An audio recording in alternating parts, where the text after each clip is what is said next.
When I came back from a peaceful fishing trip, the last thing I expected to see was my entire life reduced to a pile of garbage on the front lawn.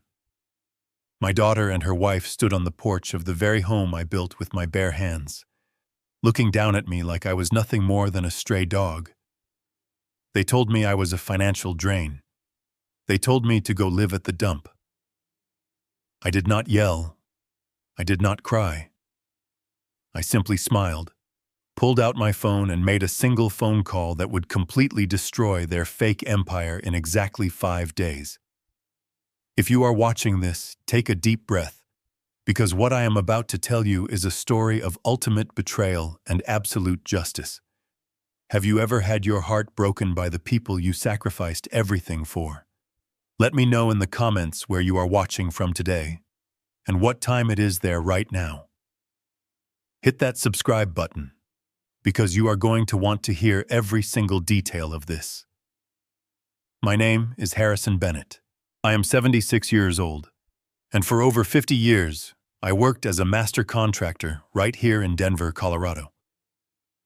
My hands are covered in scars, and my joints ache from decades of lifting lumber and laying brick. I spent my life building strong foundations for other people, but I never realized that the foundation of my own family was completely rotten. It was a Tuesday afternoon. I was driving my old Ford F-150 down the highway, heading home after spending 3 quiet days fishing up at Dillon Reservoir. The mountain air had been crisp, the water was calm, and for the first time in a long while my mind was at peace. I was looking forward to taking a hot shower and sleeping in my own bed. But as I turned onto my street and pulled up to my driveway, the engine of my truck seemed to grow louder in my ears. I shifted into park, but I could not bring myself to turn off the ignition. I just sat there, gripping the worn leather of the steering wheel, staring out the windshield in absolute disbelief. There, scattered across the perfectly manicured green grass of my front yard, were 15 heavy black trash bags. They were thrown together carelessly, like debris from a shipwreck. And sitting right on top of the pile, exposed to the afternoon sun, was my favorite worn brown leather armchair, the chair I used to sit in every evening to read the newspaper. But that was not what made my chest tighten. Resting against the leg of the armchair was a large picture frame. The glass was completely shattered. It was the wedding photograph of me and my late wife, Diane. The jagged cracks in the glass ran right across her beautiful, smiling face. Seeing that felt like losing her all over again. My heart pounded against my ribs. The arthritic joints in my fingers throbbed as I gripped the door handle and finally stepped out of the truck. I walked slowly up the driveway, my work boots heavy against the concrete. As I got closer, I looked up toward the house I had designed, the house where I had personally laid every single hardwood floorboard and hammered every nail. Standing on the front porch were 2 women. One was my daughter, Megan. She is 34 years old, the little girl I used to carry on my shoulders to buy ice cream. The girl I worked double shifts to send to a good college. She was standing slightly behind the other woman, staring down at her expensive designer shoes, absolutely refusing to look me in the eye. Standing in front of her, practically blocking the front door, was Rachel. Rachel is 36 years old, my daughter's wife, and the woman who had slowly poisoned my child's mind. Rachel is a real estate influencer on social media. She spends her days filming herself in expensive clothes, talking about hustle culture and building wealth, while hiding behind a mask of fake positivity. Rachel had her arms crossed tightly over her chest. A smug, cold smirk was plastered across her face. As I stopped at the edge of the lawn, standing right next to the bags of my ruined belongings, Rachel took a step forward. "Welcome home, Harrison," she said, her voice dripping with venom and disrespect. "We have decided to make some major changes. We are completely gutting this property to turn it into a mega rental." I looked at her, then I looked at my daughter. "Megan," I said, my voice steady but thick with emotion. What is the meaning of this? Why is your mother's picture in the dirt?" Megan flinched, but before she could open her mouth, Rachel stepped in and raised her hand. "Do not bother guilt-tripping her, old man," Rachel snapped. "We are done playing house with you. You take up entirely too much space. You do not contribute to the aesthetic of this home. And frankly, you are a massive financial drain on our future. We do not need you anymore. Take your trash and go live at the dump where you belong." The silence that followed was deafening. I stood there, a 76-year-old man in a faded flannel shirt, being kicked out of his own home by an arrogant child who had never worked a hard day in her life. They thought they had me cornered. They thought I was just a tired, broke old pensioner who would cry and beg for mercy. They thought my bank account was as empty as my driveway. They had no idea who they were messing with. I looked at Megan one last time. I gave my own flesh and blood a silent, final opportunity to speak up, to stop this madness, to remember the father who loved her. She kept her head down. She made her choice. I felt a strange sense of calm wash over me. The sorrow evaporated, replaced by cold, calculated clarity. I did not scream. I did not throw a tantrum. I simply smiled. I reached into the pocket of my jeans and pulled out my cell phone. I dialed a number I knew by heart. Rachel narrowed her eyes, suddenly looking unsure, watching me closely as I brought the phone to my ear. The line clicked open. "Benjamin," I said, keeping my eyes locked on Rachel's arrogant face. "Activate winter protocol. Right now." I hung up the phone, turned my back on the two of them, and walked away from the house I had built, leaving them completely unaware that the timer on their total destruction had just begun ticking. The engine of my old Ford sputtered for a second before roaring to life. I put the truck in reverse and slowly backed out of the driveway. I did not look out the side window. I kept my eyes fixed on the rearview mirror. Through the scratched glass, I could see Rachel still standing on the porch, her hands resting on her hips, looking like a queen who had just conquered a castle. Megan was no longer visible. She had probably already retreated inside, too weak to even watch the father who raised her drive away into the unknown. As I shifted into drive and pulled away from the curb, a deep, heavy ache settled into my hands. I looked down at my knuckles, swollen and permanently scarred from 30 years of grueling labor. Every single ache in my body was tied to that property. I bought that plot of land when it was nothing but dirt and weeds. I poured the concrete foundation myself. I framed every wall. I spent months covered in sawdust and sweat, working until my back felt like it was going to snap, just so I could give my wife and daughter a safe, beautiful place to live. I remembered the day Diane and I finally moved in. She was so happy she cried. I carried her over the threshold of that very front door that Rachel was now guarding like a bouncer. For decades, that house was filled with warmth, the smell of home-cooked meals, and the sound of my daughter laughing. Now, all those memories were stuffed into cheap black plastic bags, sitting on the grass like yard waste. It is a strange feeling to be erased from your own life, to look at the people you would take a bullet for, only to realize they are the ones holding the gun. I drove in silence for a long time. The familiar streets of my Denver neighborhood faded away behind me, replaced by the open highway. The sun was beginning to dip lower in the sky, casting long, golden shadows across the pavement. Most people in my situation would be in a state of absolute panic. I was a 76-year-old man. I had just been thrown out of my home with nothing but the fishing gear in the back of my truck and the clothes on my back. I did not even have my toothbrush. By all accounts, I should have been driving to a local homeless shelter, or maybe a cheap motel on the outskirts of town, wondering how I was going to survive the week. But I was not panicking. In fact, as the miles rolled by, The heavy weight that had been sitting on my chest began to lift.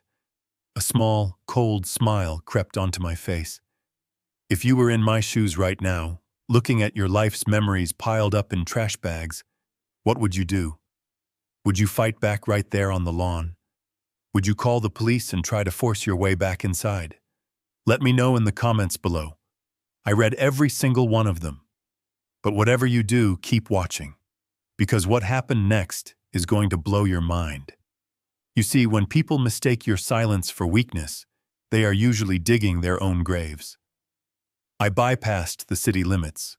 I did not head toward the rundown motels or the industrial districts. Instead, I merged onto Interstate 70, pointing my truck west, straight toward the towering, snow-capped peaks of the Rocky Mountains.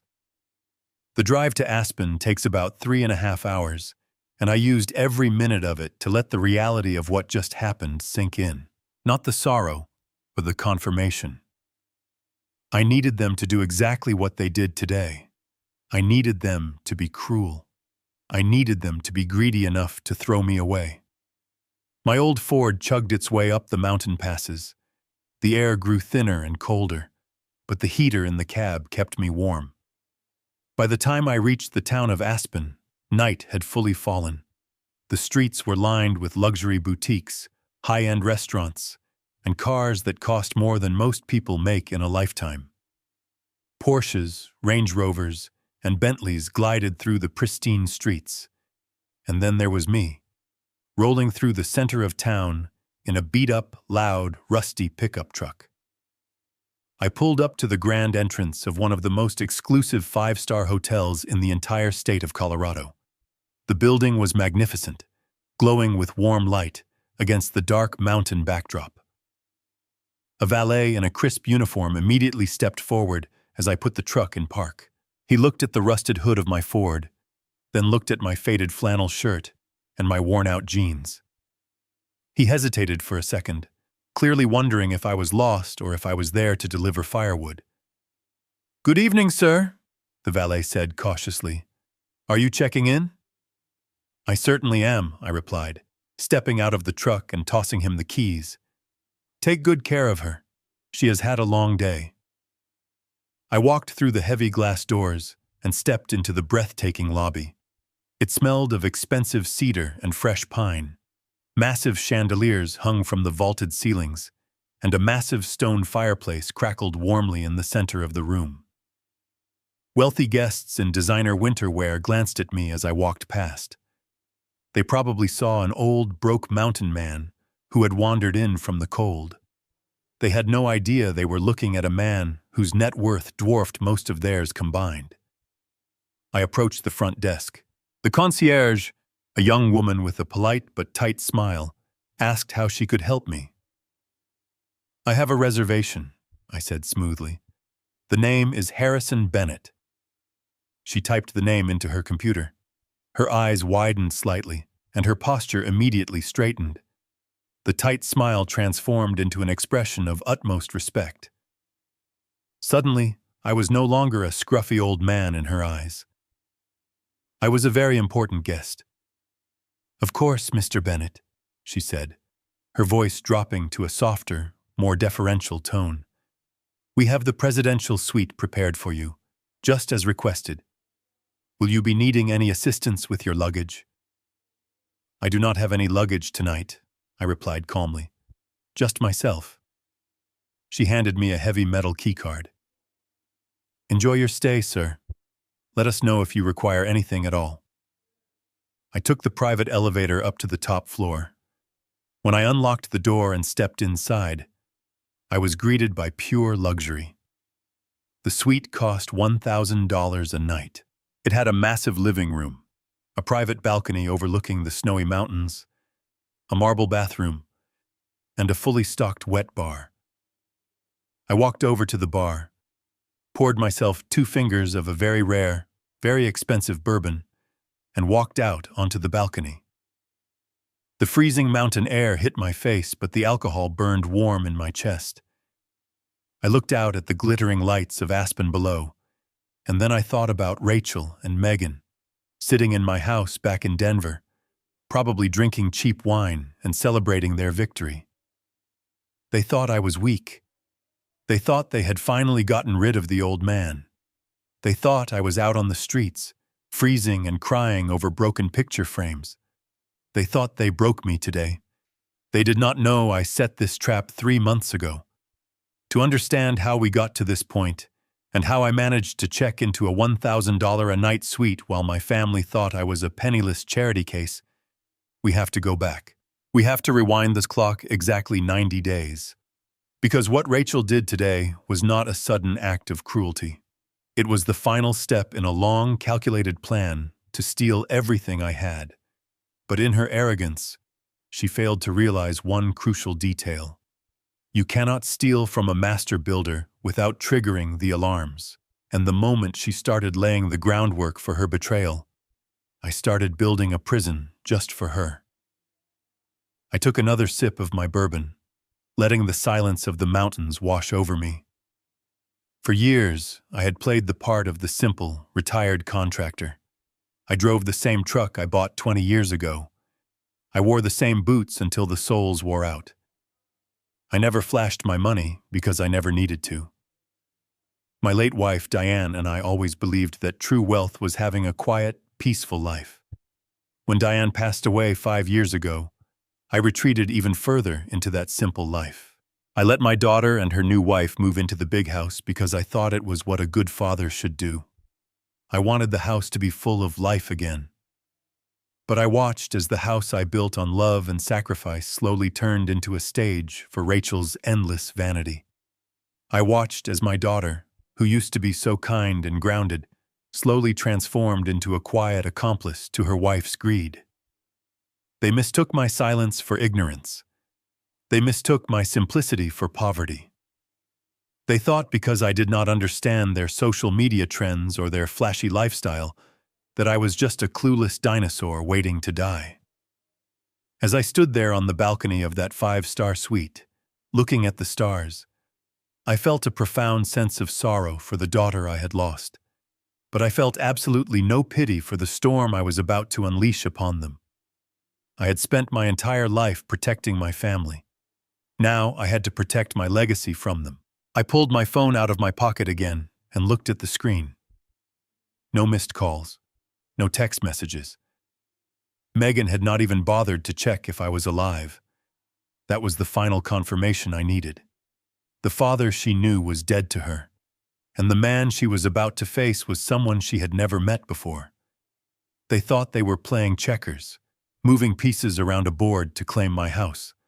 They did not realize I had been playing chess this entire time, and they had just walked directly into checkmate.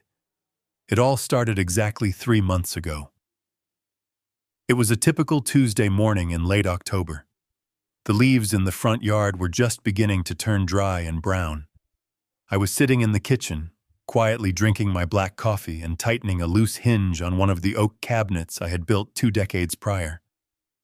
The house was quiet, which was rare ever since Rachel and Megan moved in. Usually Rachel was loudly filming videos for her social media followers, barking orders at my daughter. But on this morning, the front door swung open and Rachel walked in accompanied by a stranger. He was a tall, serious man in a sharp gray suit. He carried a leather portfolio and a laser distance measuring tool clipped to his belt. He did not look like one of her influencer friends. He moved with the calculated efficiency of a corporate professional. I closed my toolbox, wiped my hands, and stood up from the kitchen island. Rachel noticed me and rolled her eyes. She let out a dramatic sigh, as if my mere presence in my own kitchen was a massive inconvenience to her busy schedule. "Good morning, Rachel," I said, keeping my voice perfectly even and polite. "Are we expecting company today?" Rachel crossed her arms and flashed me that fake smile she always used to talk down to me. "Oh, Harrison," she said, using my first name instead of calling me Dad like she used to. "I am just having a consultation. This is Mr. Davis. He is a premier feng shui expert from downtown. I hired him to help me redesign the flow of the living room and the master suite. The energy in this old house is completely stagnant. It is practically suffocating my creative process. We need to open up the space and align the chi before I can start my next series of content. I looked at Mr. Davis. He gave me a brief, tight-lipped nod, but he did not offer his hand to shake.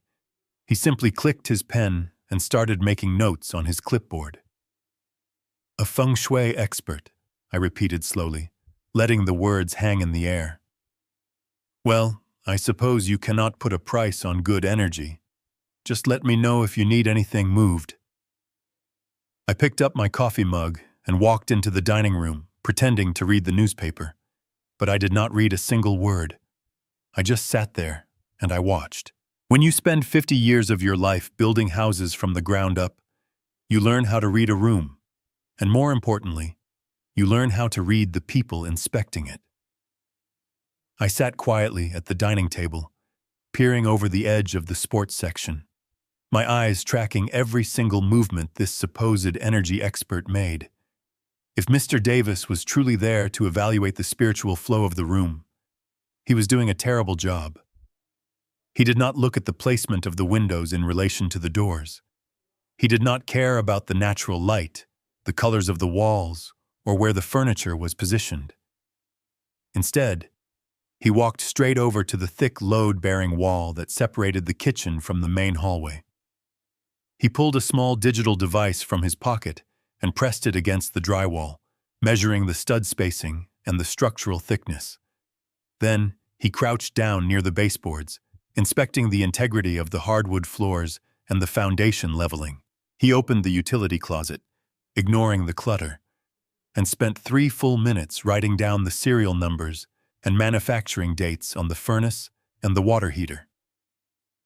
He pulled out a high-resolution camera and started taking wide-angle flash photographs of the structural corners, the plumbing fixtures, and the heavy electrical panel. None of these things had anything to do with qi or energy flow. A feng shui master does not care about the condition of a 20-year-old copper pipe. A feng shui master does not measure the square footage of a utility closet to the exact inch. But you know who does. A certified real estate appraiser working for a commercial bank. My blood ran cold, but my hands remained steady. I lowered the newspaper and took a sip of my coffee. It tasted like ash. My mind was racing, connecting the dots at lightning speed. An appraiser only comes to a private residence for a few very specific reasons. Either the owner is preparing to sell the property, or the owner is attempting to leverage the property as collateral to secure a massive financial loan. But I was the sole legal owner of the house. My name was the only name on the original deed.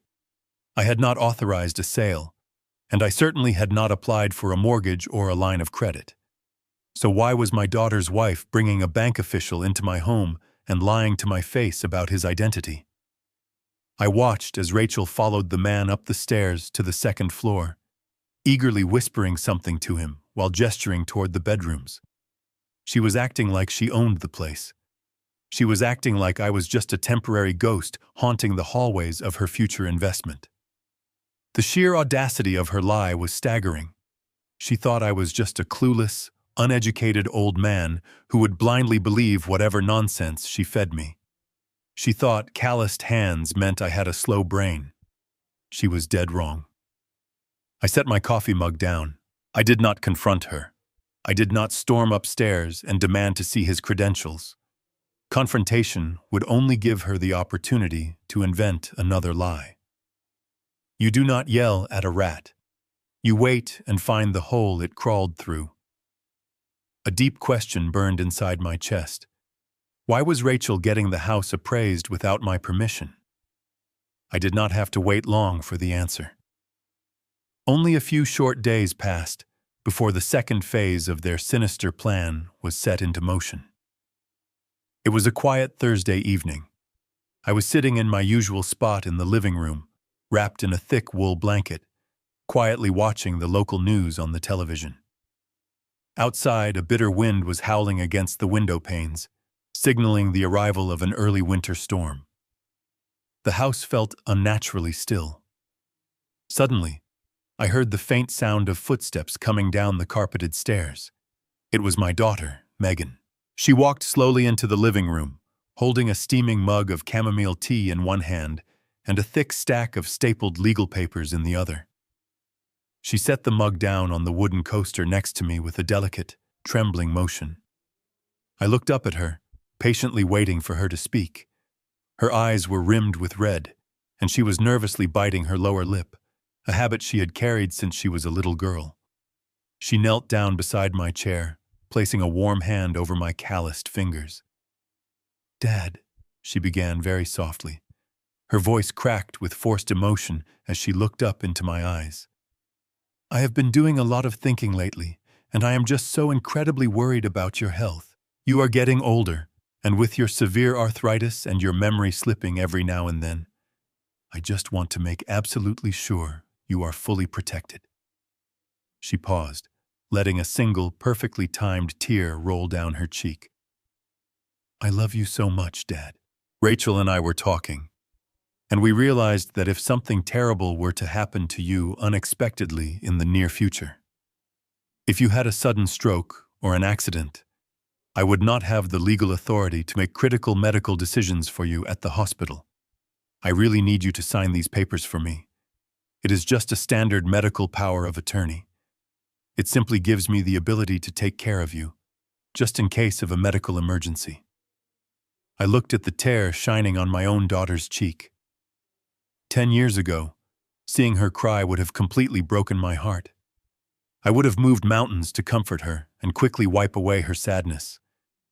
But right now, knowing exactly what I knew about the sudden appearance of the bank appraiser, her performance felt entirely hollow. It was a cheap theatrical trick specifically designed to manipulate an old man's unconditional affection.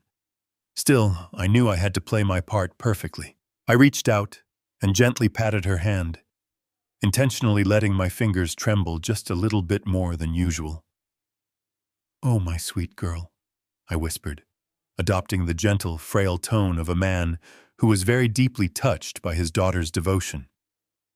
"You do not need to worry about your dear old man. I am as tough as nails, but if signing this piece of paper gives you peace of mind, then of course I will gladly look at it for you." I picked up the stack of documents. They were heavy, printed on very thick premium legal stock.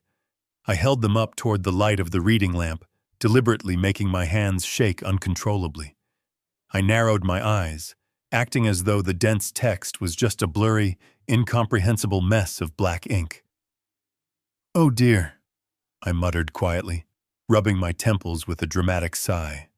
I seemed to have completely forgotten my reading glasses upstairs in the bedroom, and my poor eyes are just too tired to focus on all these tiny words right now.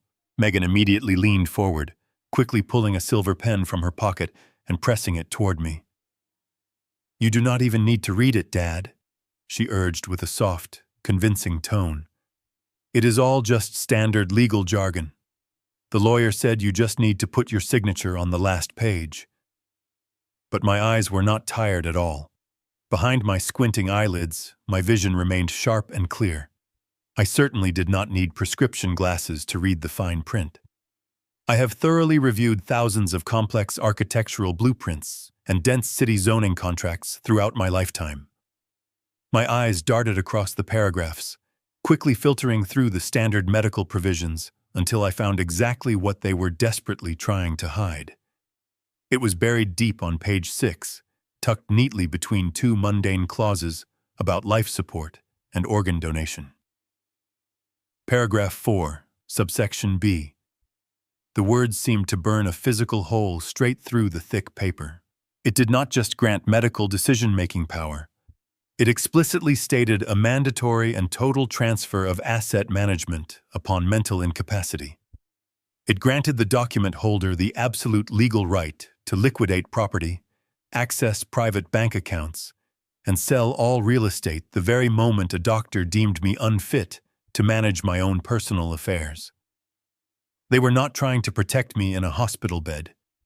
They were trying to officially declare me legally incompetent so they could steal everything I owned without ever needing my consent.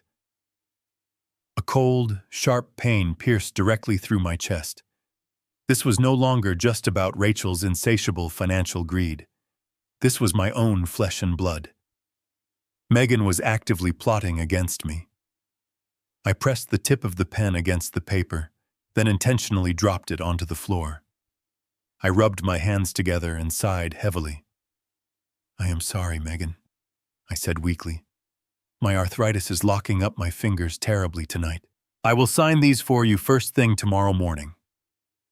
Megan suppressed a frustrated sigh, nodded stiffly, and walked upstairs to tell Rachel they had to wait. I sat silently in the dark living room, knowing exactly what I had to do. Tonight, I would secretly break into Rachel's private home office. I waited until the house was completely silent. It was 2 a.m. I slipped out of my bed, fully dressed, moving down the corridor with the precision of a man who knew which floorboards creaked.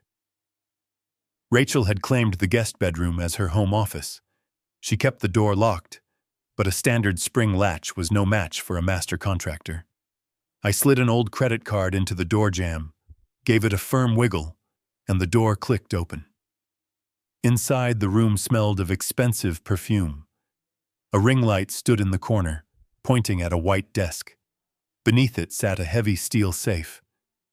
Rachel had purchased it a month ago, bragging about needing top-tier security for her documents. Arrogant people are inherently predictable.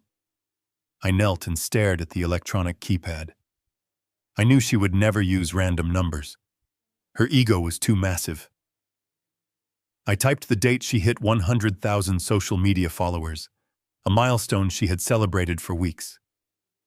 The green light blinked, and the steel bolts clicked back with a heavy thud. I pulled the door open and reached inside. My eyes immediately locked onto a thick manila folder at the very bottom. I pulled it out, turned on my pen light, and opened the cover. My breath caught. It was a property deed. Not just any deed, but the official transfer of title for the house I was standing in. I scanned the dense legal text, my heart pounding a furious rhythm against my ribs. According to this document, I was willingly signing over the entire estate, free and clear, to a limited liability company called Next Level Properties. I recognized the company name immediately. It was Rachel's newly registered corporate entity. I flipped to the final page, expecting to see a blank signature line waiting for my hand. Instead, I saw my own name staring back at me in blue ink. It was my signature. Every loop, every slant, every imperfection of my handwriting was replicated with terrifying accuracy. She had not just printed this out to ask for my permission. She had masterfully forged my signature and already had it illegally notarized by a corrupt associate. She had officially stolen my home on paper. A cold sweat broke out across my forehead. I was holding the concrete proof of a felony. But before I could even process the magnitude of this betrayal, a sudden sound froze the blood in my veins. Footsteps. Soft, rhythmic thuds coming from the wooden stairs just down the hall. Someone was awake. The footsteps were moving purposefully, heading directly toward the office. I quickly shoved the forged deed back into the manila folder and shoved the folder back to the bottom of the safe. I closed the heavy steel door, waiting for the electronic lock to engage. There was no time to slip out into the hallway. The footsteps were already right outside the door. I killed my pen light and threw myself into the narrow gap between the heavy oak bookshelf and the heavy velvet window drapes, pressing my back flat against the cold plaster wall. The brass doorknob turned. The door swung open, and the bright overhead lights flicked on, instantly blinding me through the narrow crack in the curtains. I held my breath, clutching the fabric, praying the shadows were deep enough to conceal my boots. It was Rachel. She was wearing a silk robe, holding a cup of coffee in one hand and her smartphone in the other. She did not look sleepy. She looked energized, practically vibrating with greedy ambition. She walked over to her desk, completely ignoring the safe on the floor, and switched on her massive ring light. She propped her phone onto a tripod, checked her hair in the reflection, and tapped the record button. "Hey guys," she whispered enthusiastically to the camera, her fake influencer voice echoing off the walls. "It is 2 in the morning, but the hustle never stops. I just could not sleep because I am so incredibly excited. I am officially announcing my upcoming $1 million project. We are taking a prime piece of local real estate and completely gutting it to create the ultimate luxury rental experience. God, it has been so exhausting, dealing with all the dead weight holding this project back. But I finally secured the property. The vision is coming to life. Get ready to watch me build an empire." I stood in the dark, barely breathing, forced to listen to this woman brag to thousands of strangers about stealing my life's work. Her utter lack of remorse was chilling. She was not just a greedy daughter-in-law anymore. She was a dangerous criminal. She filmed 3 more takes of the exact same video, trying to make her smile look as natural as possible. Finally, she turned off the light, grabbed her coffee, and walked out, pulling the door shut behind her. I waited 10 minutes in the darkness before I dared to move. I stepped out from the curtains, my mind racing with 100 different scenarios. I could take the forged deed to the police now. I could have her arrested for fraud. But as I stood there in the quiet office, a darker realization washed over me. The forgery alone was not enough to destroy them completely. If I went to the police, Megan would play the victim, claiming she knew nothing about it. Rachel would hire a slippery lawyer, claiming it was a misunderstanding or that I had verbally authorized it. They would drag it out in court for years, draining my resources and my energy. No, as a simple arrest was too good for them. I needed to know what else they had planned. I needed to know exactly how she planned to use that forged deed, where the money was coming from, and what Megan's exact role was in this nightmare. I needed to know their full endgame. The sun rose the next morning, casting a pale, cold light through my bedroom window. I did not sleep a single wink that night. My mind was busy calculating variables and weighing my options. When I finally walked downstairs, I played my part flawlessly. I poured myself a cup of black coffee, gave Rachel and my daughter a polite good morning, and complained about the stiffness in my knees. They barely acknowledged my presence. That was perfectly fine with me. Being invisible is a distinct advantage when you are preparing for war. After breakfast, I grabbed my keys and told them I was going to the hardware store to pick up some joint compound. I drove my truck across town to the industrial district on the east side of Denver. I bypassed the commercial retail stores and pulled into the gravel parking lot of a heavy machinery and mining supply warehouse. The air inside smelled of machine oil, ozone, and cold steel. It was a smell I had known my entire life.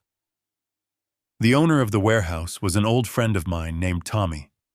We had spent decades working together on massive commercial excavation sites and high-rise foundations.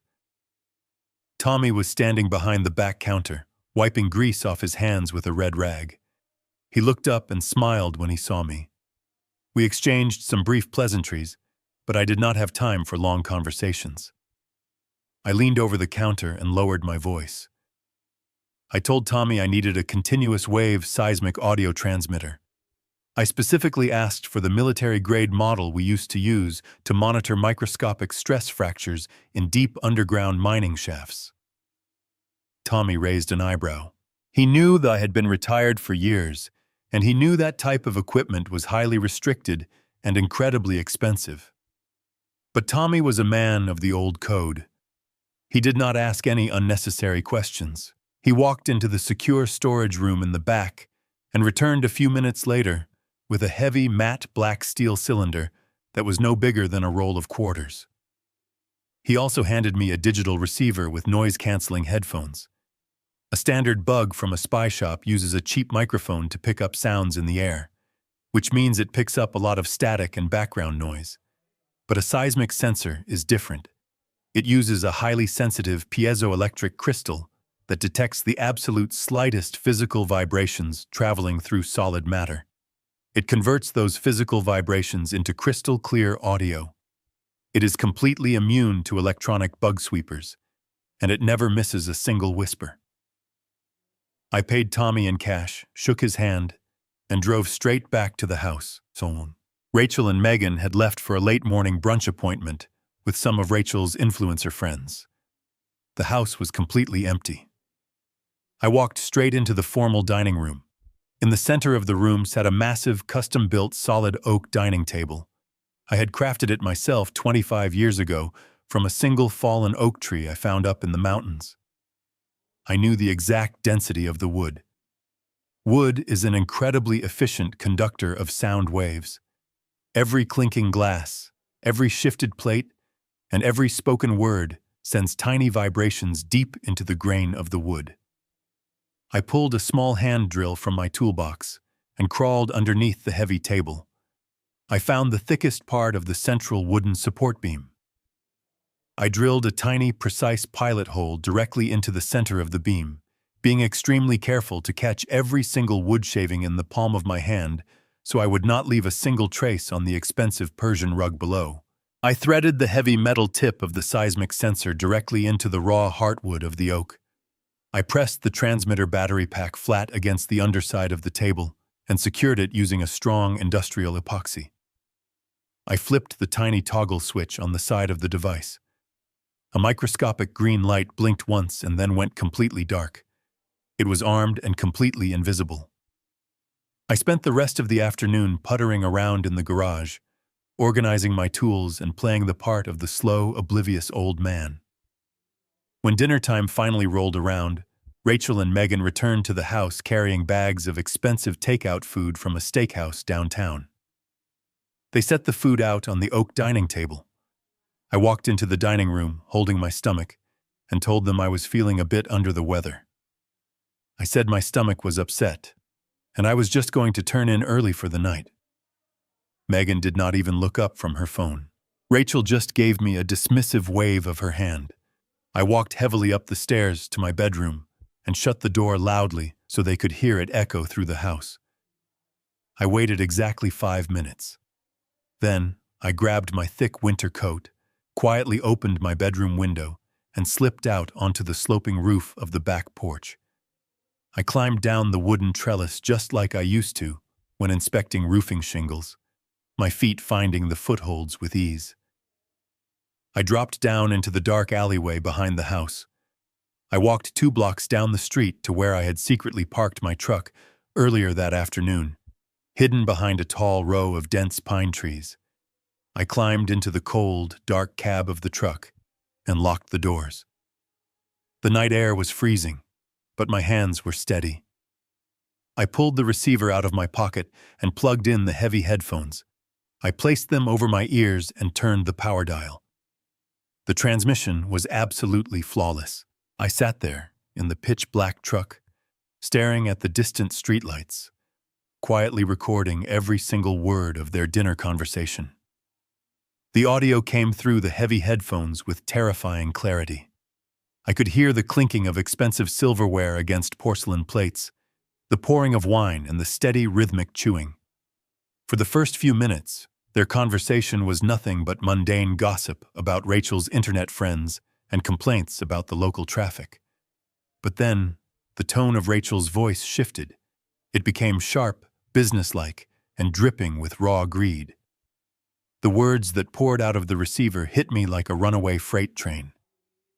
"I have the final approval from the appraiser," Rachel said, her voice echoing into my ears. "The property value came back even higher than I expected.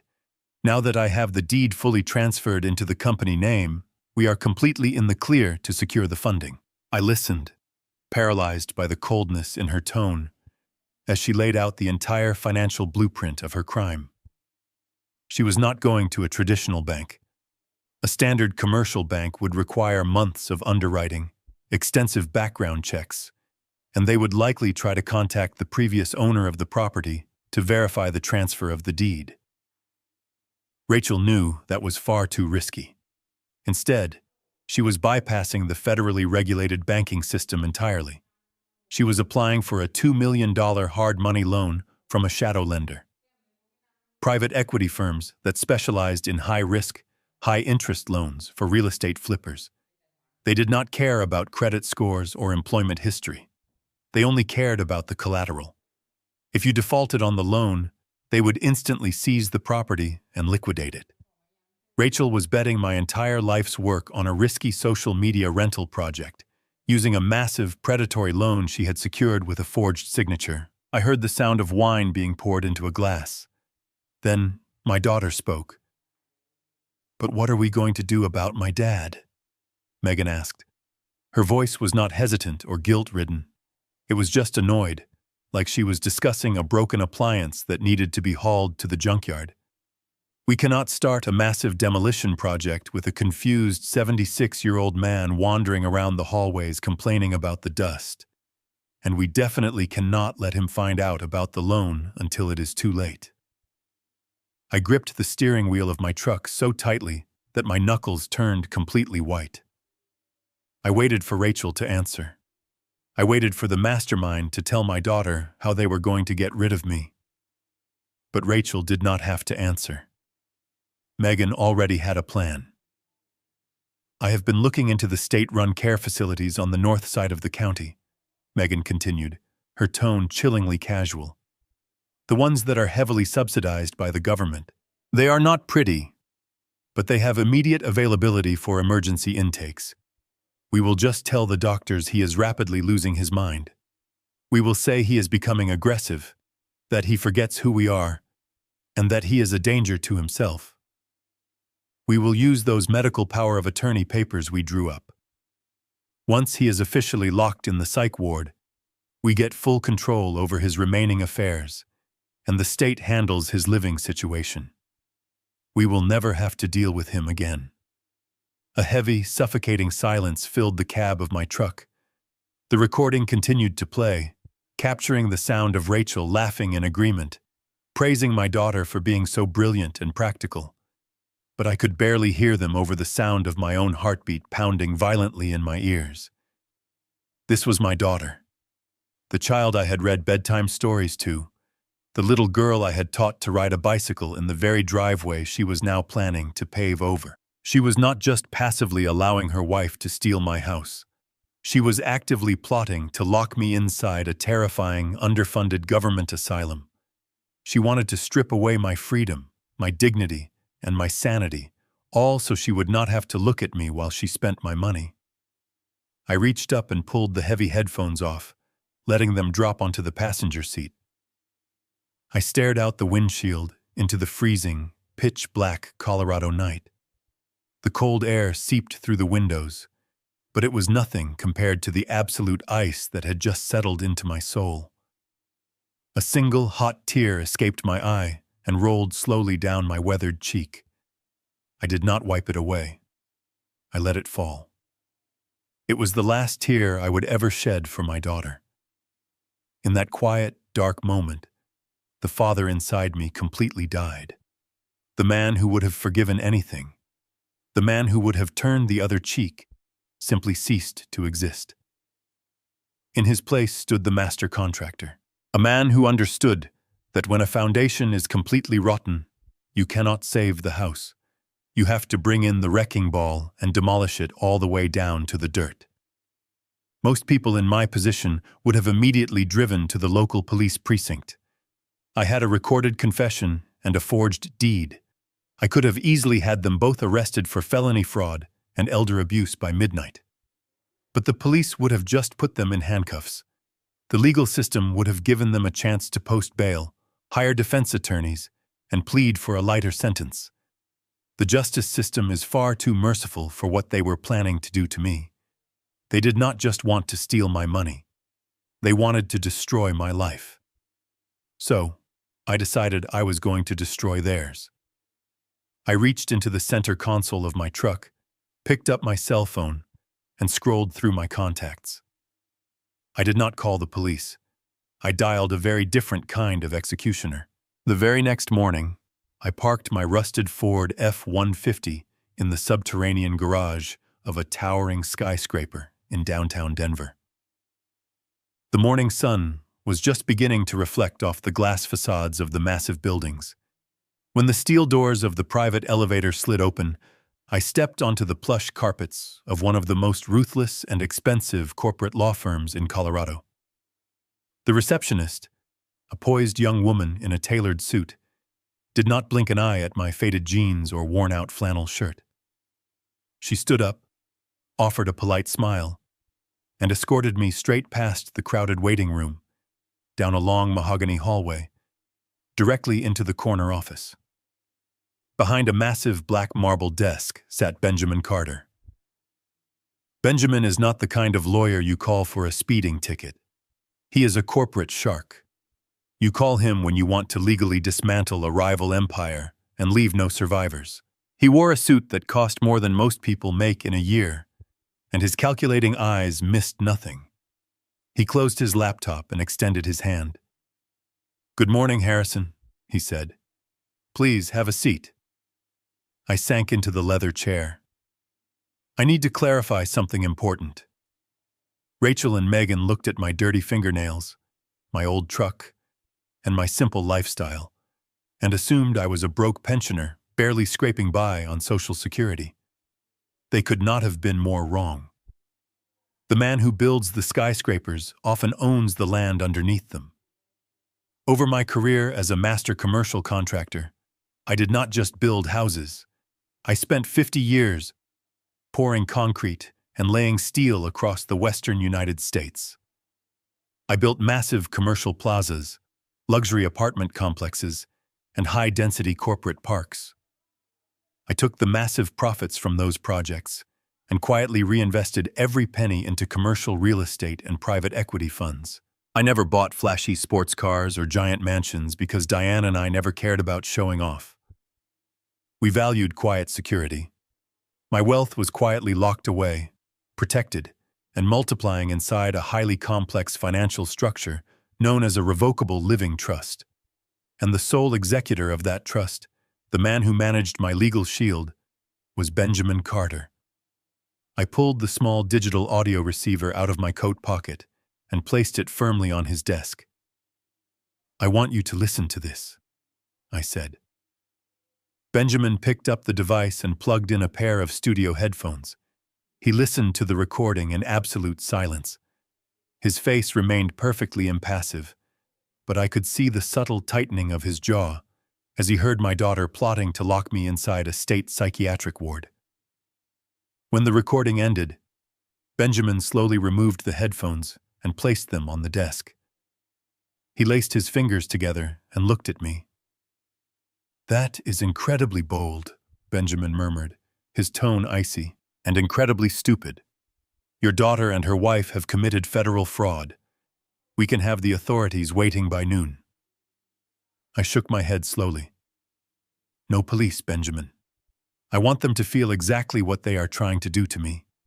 I want them to lose everything." Benjamin nodded slowly, understanding perfectly. He tapped a few keys on his keyboard. "Well, Harrison," he said, turning the monitor slightly so I could see the screen. "It seems fate has a wonderful sense of irony. Rachel submitted her application for a $2 million hard money loan early this morning. She applied to a private equity firm called Apex Capital Solutions." I looked at the screen and a cold smile spread across my face. Apex Capital Solutions was not just some random shadow lender. It was a private shell corporation entirely owned and operated by my revocable living trust. It was an entity I used to anonymously finance commercial developments. In her desperate rush to secure unregulated cash, Rachel had unknowingly walked right up to my front door and asked me for the rope she was going to use to hang herself. Her lack of due diligence would be her ultimate downfall. "She submitted the forged deed as collateral," Benjamin explained, scrolling through the application file. "She is asking for a rapid release of funds to begin a massive demolition project on your property. Because it is a hard money loan, she agreed to extremely aggressive terms, assuming she can flip the property quickly and refinance." The dark irony of the situation was almost poetic. Rachel mistakenly thought she had completely outsmarted me, but she had just blindly handed me complete and total control over her financial future. Benjamin looked up from the screen, his sharp eyes meeting mine. His lips curled into a faint, dangerous smirk. "Shall I reject her loan application, Mr. Bennett?" he asked smoothly. "Shall I have our fraud department flag her file and shut this down right now?" I leaned back in the heavy leather chair, staring out the windows at the sprawling Denver skyline. I thought about the trash bags on the lawn. I thought about the shattered picture of my beautiful wife. I thought about my own daughter agreeing to throw me away like garbage just to make a quick buck. My heart was completely hollowed out. All the years of unconditional love and sacrifice had been brutally erased, leaving nothing but a cold, hard resolve. "No," I replied, my voice steady and completely devoid of mercy. "Just approve the loan, Benjamin. Give her every single penny she is asking for." Benjamin raised an eyebrow, a silent question hovering in the air. "Give her absolutely all the money," I quietly repeated. "Let her think she has won. Let her start swinging sledgehammers and spending the cash. But before you finalize the legal contract, I want you to go directly into the terms and conditions and add the poison pill clause. Once she physically signs that final paper, her inevitable fate is completely and permanently sealed." Benjamin leaned forward, a dark glint in his eye, and began to type rapidly on his keyboard. I sat silently in the quiet office, listening to the rhythmic clicking of the keys, knowing that every single letter he typed was another nail in the coffin of Rachel's fake empire. Drafting a hard money loan agreement is an art form. Traditional bank loans are designed to protect both the lender and the borrower, full of grace periods and mediation clauses. But a hard money loan from a shadow lender is entirely different. It is a financial bear trap. It is specifically designed to be unforgiving, ruthless, and legally binding with absolute finality. Benjamin was a master of this craft. He did not just use a standard template. He custom-built a 50-page legal document that was so dense with complex financial terminology and aggressive stipulations that even a seasoned real estate attorney would need 3 days and a pot of coffee to fully untangle it. And somewhere in the middle of that dense labyrinth of legal jargon, he was planting the explosive device I had requested. We called it the poison pill clause. It was beautifully simple, yet utterly devastating. Benjamin printed the draft and slid the heavy stack of papers across the polished mahogany desk. He flipped past the interest rates, the repayment schedules, and the standard foreclosure protocols, stopping directly on page 47. There, buried deep within a section labeled Secondary Default Triggers, was a single paragraph printed in tiny font. It stated that if the original legal resident and founder of the collateral property was ever forcibly evicted, removed from the premises against their will, or coerced into vacating the residence, the entire $2 million loan would instantly enter a state of total default. Furthermore, the clause explicitly waived Rachel's right to any legal trial or mediation. It granted Apex Capital Solutions the immediate and uncontested right to seize all of the borrower's personal and business assets, freeze all associated bank accounts, and liquidate the property to recover the funds. It was a financial death sentence perfectly disguised as a standard liability waiver. I read the paragraph 3 times, feeling a deep, grim satisfaction settling into my bones. It was flawless. The only hurdle left was getting Rachel to sign it. Most sensible people borrowing $2 million would immediately hire independent legal counsel to review a 50-page contract line by line. But I knew Rachel. I knew her towering ego and her desperate impatience. She did not want to spend money on a lawyer, and more importantly, she firmly believed she was the smartest person in any room she walked into. She was a social media influencer who watched a few videos on real estate flipping, and she genuinely thought that made her a financial genius. Benjamin compiled the final paperwork, sealed it in a thick corporate envelope, and had it delivered to her via a private courier that very afternoon. I left the law firm, drove back to the house, and waited. I sat in the living room pretending to read a book when the courier finally knocked on the front door. Rachel practically sprinted down the stairs to answer it. She snatched the envelope, ripped it open right there in the foyer, and pulled out the massive stack of documents. I watched quietly over the top of my book. I expected her to at least carry the contract into her office, maybe sit down and skim through the first few pages. But she did not. She was so completely blinded by her own greed and her obsession with getting the money as fast as possible that she completely ignored every rule of basic financial responsibility. She walked straight into the kitchen, threw the 50-page document onto the marble island, and flipped directly to the final signature page. She did not read a single paragraph. She did not look at the secondary default triggers on page 47. She just pulled a gold pen from her purse and aggressively scribbled her name on the dotted line. A wave of cold disbelief washed over me. I had spent my entire career carefully analyzing every single contract I ever signed, making sure my family was always protected from hidden liabilities. And here was this woman, casually gambling away $2 million and her entire future, all without reading a single word. She immediately pulled out her phone and called the courier company to come pick up the signed documents. A massive, triumphant smile plastered across her face. She looked over at me sitting in the living room and actually laughed out loud. "You look confused, Harrison," she mocked, her voice dripping with arrogance. "Do not worry your old head about it. Real estate moves fast, and I am officially playing in the big leagues now." I just smiled softly and nodded, keeping my eyes on my book. If only she knew the big leagues were about to swallow her whole. The next morning, Benjamin sent me a brief, encrypted text message. The signed contract had been received, authenticated, and filed with the county clerk. The trap was officially armed. Less than an hour later, I heard Rachel screaming with joy from her upstairs office. The $2 million had been successfully wired directly into the corporate bank account of Next Level Properties. She had the money. She had the forged deed. She thought she was invincible. But as I sat there listening to her celebrate with my daughter, I realized the hardest part of my plan was still waiting for me.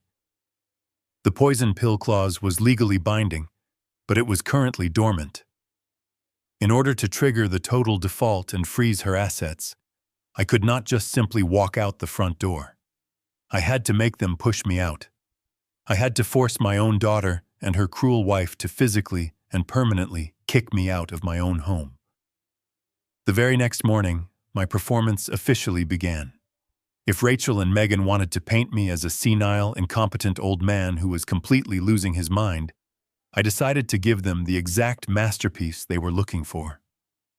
I woke up early, went down to the kitchen, and poured myself a large mug of scalding hot black coffee. I walked into the living room, where Rachel had laid down an expensive, pristine white Persian rug. I stood directly in the center of it, holding the ceramic mug with both hands. Then, I deliberately let my right wrist go entirely limp. The dark, oily coffee cascaded over the rim, splashing heavily onto the immaculate white wool. It soaked into the fibers instantly, leaving a massive, ugly brown stain. I immediately dropped the mug. It shattered on the hardwood floor with a loud crash. Rachel came sprinting down the stairs, her face flushed with absolute rage. She stopped dead when she saw the ruined rug. "You clumsy, stupid old man!" she screamed, her voice vibrating with pure malice. "Do you have any idea how much that cost?" I hunched my shoulders, letting my hands tremble violently. "I am so sorry," I stammered, making my voice sound thin and incredibly frail. My hands just gave out. I do not know why. I think I forgot my medication. Rachel did not care. She grabbed me roughly by the arm and shoved me toward the hallway. "Get out of my sight!" she hissed, her eyes burning with disgust. "You are a disgusting hazard. Just go sit in your room and stay out of my way before you destroy anything else." I shuffled away, keeping my head bowed low, but inside my heart was completely steady.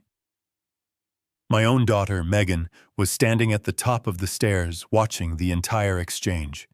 She saw her wife violently grab her elderly father and verbally abuse him over a spilled cup of coffee. But Megan did not say a single word. She did not rush down to help me clean up the glass.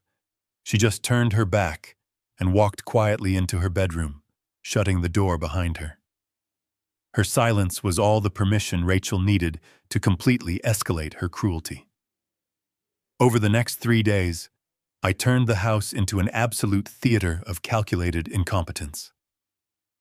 I intentionally misplaced the television remotes, leaving them inside the refrigerator. I left the front door wide open during a freezing rainstorm.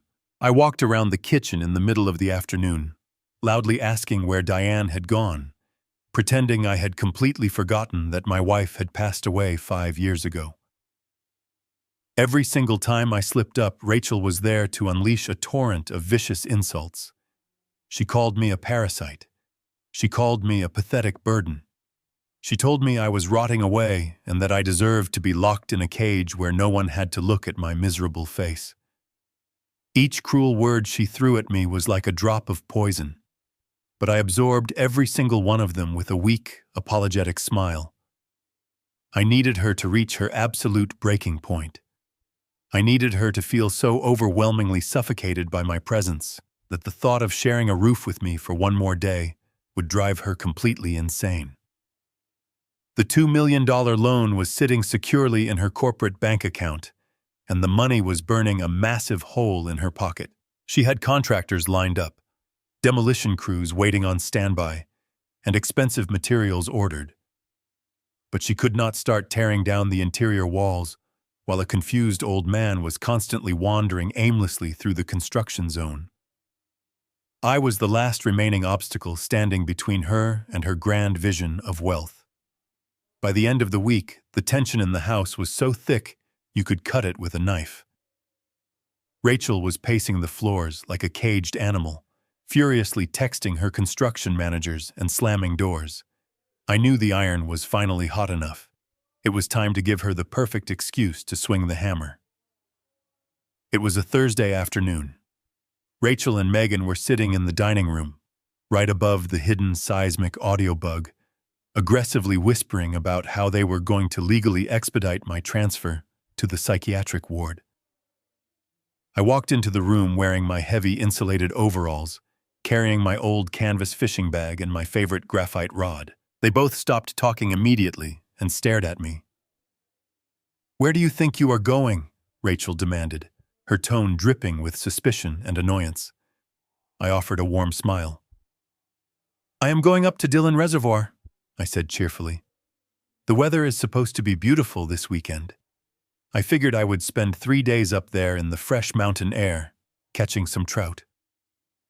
I will be back on Sunday afternoon." The transformation on Rachel's face was instantaneous and absolutely chilling. The heavy annoyance vanished, replaced by a wicked, predatory gleam in her eyes.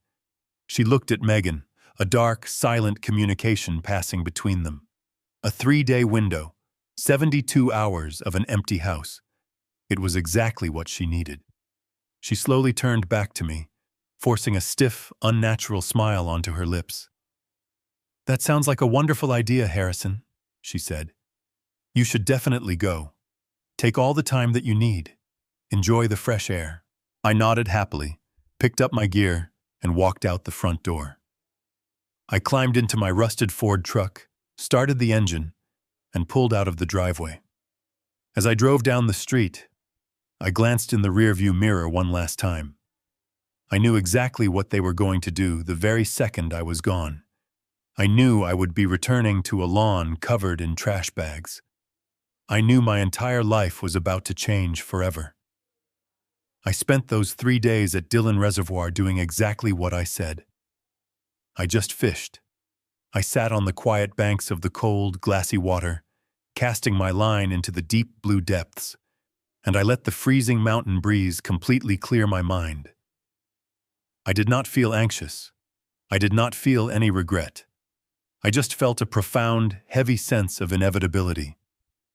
I knew exactly what was happening back down in Denver. I could clearly picture Rachel furiously stuffing my clothes into cheap plastic bags, barking orders at my daughter, and laughing at how easily they had finally gotten rid of the old burden. On Sunday afternoon, I packed up my fishing gear, climbed into my truck, and made the long drive back down the mountain. And that brings us right back to the exact moment you saw at the very beginning of this story.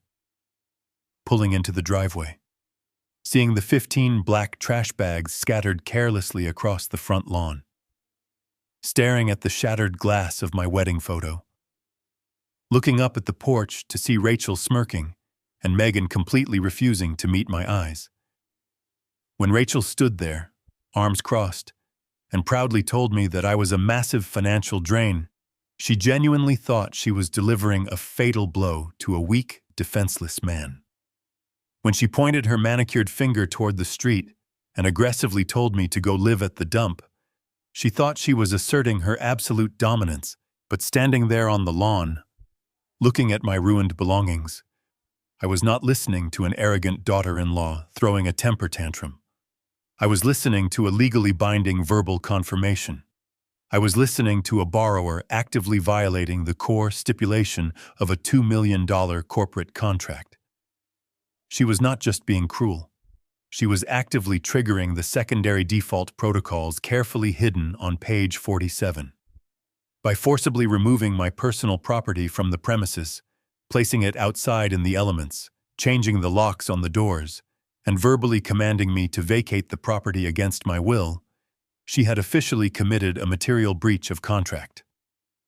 The trap was no longer just set. The heavy steel jaws had just slammed shut right on her ankle, and she was too blinded by her own towering ego to even feel the metal teeth piercing her skin. I looked at Megan one last time, giving her that final, silent opportunity to speak up and stop this absolute madness. But she stayed perfectly quiet. She kept her head bowed down in shame. She chose her side. So I smiled, pulled out my cell phone, and called Benjamin Carter. When he answered the line, I did not need to explain what had just happened. I just kept my eyes locked on Rachel's smug, victorious face and spoke those 3 very specific words. Activate Winter Protocol, right now. I hung up the phone and slipped it back into my pocket. What Rachel did not know was that Winter Protocol was not just a dramatic phrase I made up to sound intimidating. It was a prearranged, highly aggressive legal directive. The exact moment I gave Benjamin that signal, a dedicated team of high-powered corporate attorneys at his firm immediately went to work. They began filing the official default notices with the county court. They contacted the federal banking authorities and initiated the immediate freeze on the next-level property's corporate bank accounts. They submitted the formal request for an emergency commercial lien against all of Rachel's personal and business assets. The massive gears of a multi-million-dollar financial institution began turning, all aimed directly at the woman standing on my porch. I turned my back on the 2 of them and walked away, leaving my trash bags sitting on the lawn. As I drove my rusty Ford up the highway toward my luxury suite in Aspen, leaving my old life completely behind in the rearview mirror, the wheels of justice began to spin with ruthless efficiency. The transition from the noisy streets of Denver to the crisp air of the Rocky Mountains felt like stepping into a different universe. With every mile that passed, the heavy burden of the past 3 months slowly dissolved from my shoulders. For the first time in a very long time, I felt completely free. Rachel probably went straight back inside the house, poured herself a glass of expensive champagne, and toasted to her ultimate victory. She thought she had all the time in the world to gut my house, spend the $2 million, and build her fake social media empire. She had absolutely no idea that her entire empire was built on a foundation of highly flammable paper, and she had just personally handed me the match.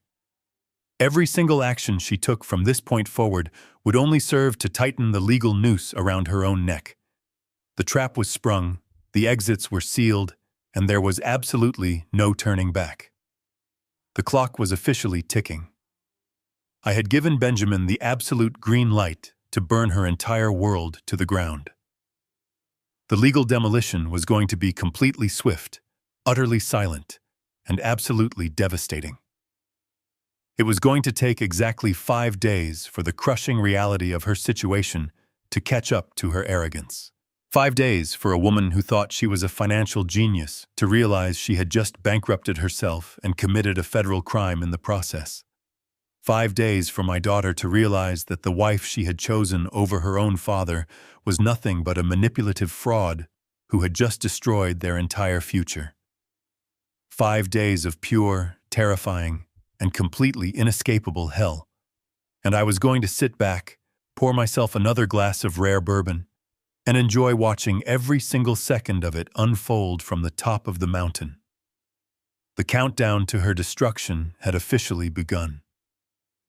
The very next morning, the bright sun illuminated the snow-covered peaks outside my suite in Aspen. I sat in a plush armchair and poured a cup of coffee. I opened my laptop and placed it on the glass table. Before I had left for my fishing trip, I had taken one final precaution. I had quietly installed several motion-activated security cameras in the living room, the kitchen, and the main hallway of my house. They were completely hidden inside the smoke detectors. I clicked the mouse and pulled up the live feeds. The house was already a hive of chaotic activity. It was only 8 in the morning, but Rachel had not wasted a single second. A massive white contractor van was parked in the driveway. A crew of 4 burly demolition workers wearing heavy steel-toed boots and yellow hard hats were marching through the front door, carrying sledgehammers, pry bars, and heavy canvas tarps. They were walking straight up the stairs toward my old bedroom. I watched the camera feed from the second-floor hallway as the crew leader kicked my bedroom door open. Rachel was right behind them, practically bouncing on her heels with excitement. She was dressed in an expensive designer tracksuit, holding her smartphone high in the air, mounted on a stabilizing gimbal. She was live-streaming the entire demolition to her thousands of followers. I turned up the volume on my laptop. Her voice echoed through the small speakers, shrill and utterly triumphant. "Good morning, investors!" Rachel practically shouted into her phone camera. "Welcome to day 1 of the mega rental project. We are officially clearing out the dead weight. You have to understand that building an empire requires you to be absolutely ruthless. Hustle culture is not just about making money. It is about removing anything and anyone that holds back your vision. Today, we are smashing the past to build the future. Watch this." She flipped the camera to face the workers. On her command, a worker swung a massive sledgehammer directly into the drywall of my bedroom. The heavy thud vibrated through the camera microphone. Dust billowed out into the hallway. They were destroying the room where Diane and I had spent 30 years of our lives. They ripped down the crown molding I'd carved by hand. They shattered the built-in oak bookshelves. Rachel stood there laughing, cheering them on, performing for an audience of strangers while actively destroying a house she did not even own. She was drunk on her own perceived power, spending the shadow lender's money as fast as she possibly could. Downstairs in the kitchen, the camera feed showed a very different scene. Megan was sitting alone at the marble island. The loud, rhythmic crashes of the sledgehammers from upstairs were making her flinch every single time. She was staring down at her hands, looking pale and exhausted. Despite the years of manipulation and the toxic influence of her wife, Megan was still human. A tiny, nagging pang of guilt was slowly starting to eat away at her conscience. She knew I was an old man, and she knew she had just allowed me to be thrown onto the street with absolutely nothing. Megan pulled her phone out of her pocket and set it on the counter. She stared at it for a long time. Then, she picked it up and dialed a toll-free number. I listened closely as the kitchen camera picked up her voice. She had called my backup credit card company. It was an emergency card I kept for rainy days, and Megan was listed as an authorized user on the account. She navigated the automated prompts, desperately trying to check the recent transaction history. She wanted to see if I had used the card to check into a cheap motel or buy a hot meal. She wanted to ease her own guilt by confirming I was at least surviving. But she did not get the chance. Rachel suddenly walked into the kitchen, covered in a thin layer of white drywall dust, her eyes blazing with adrenaline. She saw Megan holding the phone and immediately snatched it right out of her hand. Rachel looked at the caller identification screen and her face twisted into a mask of absolute fury. "What do you think you are doing?" Rachel demanded, her voice dropping to a dangerous whisper. "Are you checking up on him? Are you feeling sorry for that old parasite?" Megan shrank back in her chair. "I just wanted to see if he found a place to sleep, Rachel," she mumbled weakly. "He is still my father. We kicked him out with nothing." Rachel let out a sharp, mocking laugh. "He is not your father anymore. He is a liability. If he has access to this credit card, he has a safety net. If he has a safety net, he might try to come back and fight us for the property. We cannot allow that." Rachel put the phone to her ear. A customer service representative had just answered the line. "Hello," Rachel said smoothly, her voice instantly changing to a polite, professional tone. "I need to report a lost or stolen credit card, and I need you to cancel the account entirely. Yes, permanently close the account. Do not issue a replacement. Thank you so much." She hung up the phone and slammed it down onto the marble counter. She looked at Megan with cold, dead eyes. "The card is canceled," Rachel stated firmly. "He has no money, no shelter, and no family. He is going to starve on the streets, and that is exactly what he deserves. Now get up and help me pick out the new flooring." That evening, the massive destruction finally paused. Rachel went to sleep feeling like an absolute queen, completely confident that her empire was secure. She closed her eyes, completely unaware of the impending ruin. But tomorrow, the ultimate legal nightmare officially begins. The sun rose on the second day. I sat on the balcony of my Aspen suite, a hot cup of coffee resting in my hand, imagining the events about to unfold. Down in Denver, Rachel woke up feeling invincible. She spent the early morning posting videos online, bragging about her real estate venture. Today was a very critical day for her fake empire. The demolition crew had completed the initial teardown of my bedroom and the upstairs hallway. Now, they really needed heavy materials delivered to begin framing and structural reinforcements. The head contractor, a gruff man named Vince, arrived precisely at 9 in the morning. He walked through the front door, his heavy boots crunching on the drywall dust covering the hardwood floors I had installed decades ago. Vince did not care about Rachel's arrogant attitude. He only cared about getting paid. He handed Rachel a thick invoice and firmly demanded the first major milestone payment of $100,000 before his crew lifted another hammer. Rachel smiled her fake smile, grabbed her leather purse, and told Vince to follow her to the bank. She just wanted to wire the money directly from her corporate account, to show him how powerful she had become. They drove to an upscale branch of a national bank located in the downtown financial district. Rachel walked through the heavy glass doors, expecting the red carpet treatment. She bypassed the standard line and walked directly to the premier business teller. Vince stood patiently behind her, waiting for his money. Rachel casually dropped her metal corporate card onto the marble counter. She loudly instructed the teller to initiate an immediate wire transfer of $100,000 to Vince's construction company, making sure her voice was loud enough for the other customers to hear. The teller, a young man, typed the account numbers into his computer and swiped the metal card through his terminal. A soft error chime echoed from his machine. He frowned, apologized politely, and swiped the card a second time. The same error chime played. Rachel let out a loud sigh of annoyance. She tapped her fingers against the marble counter and told the young man to process the transaction manually. The teller nervously clicked his mouse, reading the information on his screen. The color slowly drained from his face. He looked at Rachel with fearful eyes, told her to please wait one moment, and quickly walked away to find the branch manager.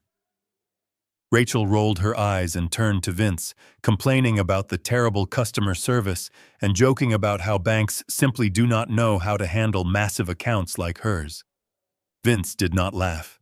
He just stared at her, his expression growing darker by the second. A few minutes later, the teller returned accompanied by the senior branch manager. The manager looked extremely serious. He did not offer Rachel a polite smile. He placed his hands flat on the counter and spoke in a low, firm voice. He informed Rachel that they could not process the wire transfer today, nor could they process any transactions moving forward. Rachel demanded an explanation, her voice rising in pitch and echoing across the quiet bank lobby. The manager calmly explained that her corporate bank account had been completely frozen. Rachel laughed, a harsh, nervous sound, and told them it was obviously a system glitch. She pulled out her personal debit card and demanded they pull the money from her private savings. The manager shook his head slowly. He looked directly into her angry eyes and delivered the crushing blow. It was not a glitch. Every single account tied to her name, her social security number, and her limited liability company had been securely locked down by a sudden federal lien. A massive legal hold had been placed on all of her assets by a private equity firm, and the bank had absolutely no authority to override it.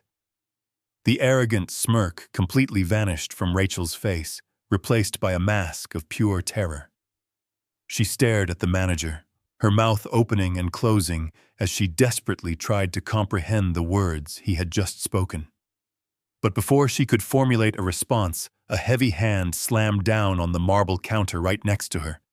It was Vince. He had heard every single word. His face was flushed with anger. He leaned in close, his voice a low, threatening growl. He realized instantly that this woman was a complete fraud. She did not have the money, and he was not going to work for free. Vince pointed a thick finger directly at her face and loudly threatened to sue her for breach of contract if he did not have his payment by noon. He did not wait for her pathetic excuses. He turned on his heel, stormed out of the bank, and immediately pulled out his cell phone to call his crew. He ordered his men to drop their tools, pack up their equipment, and walk off the job site immediately.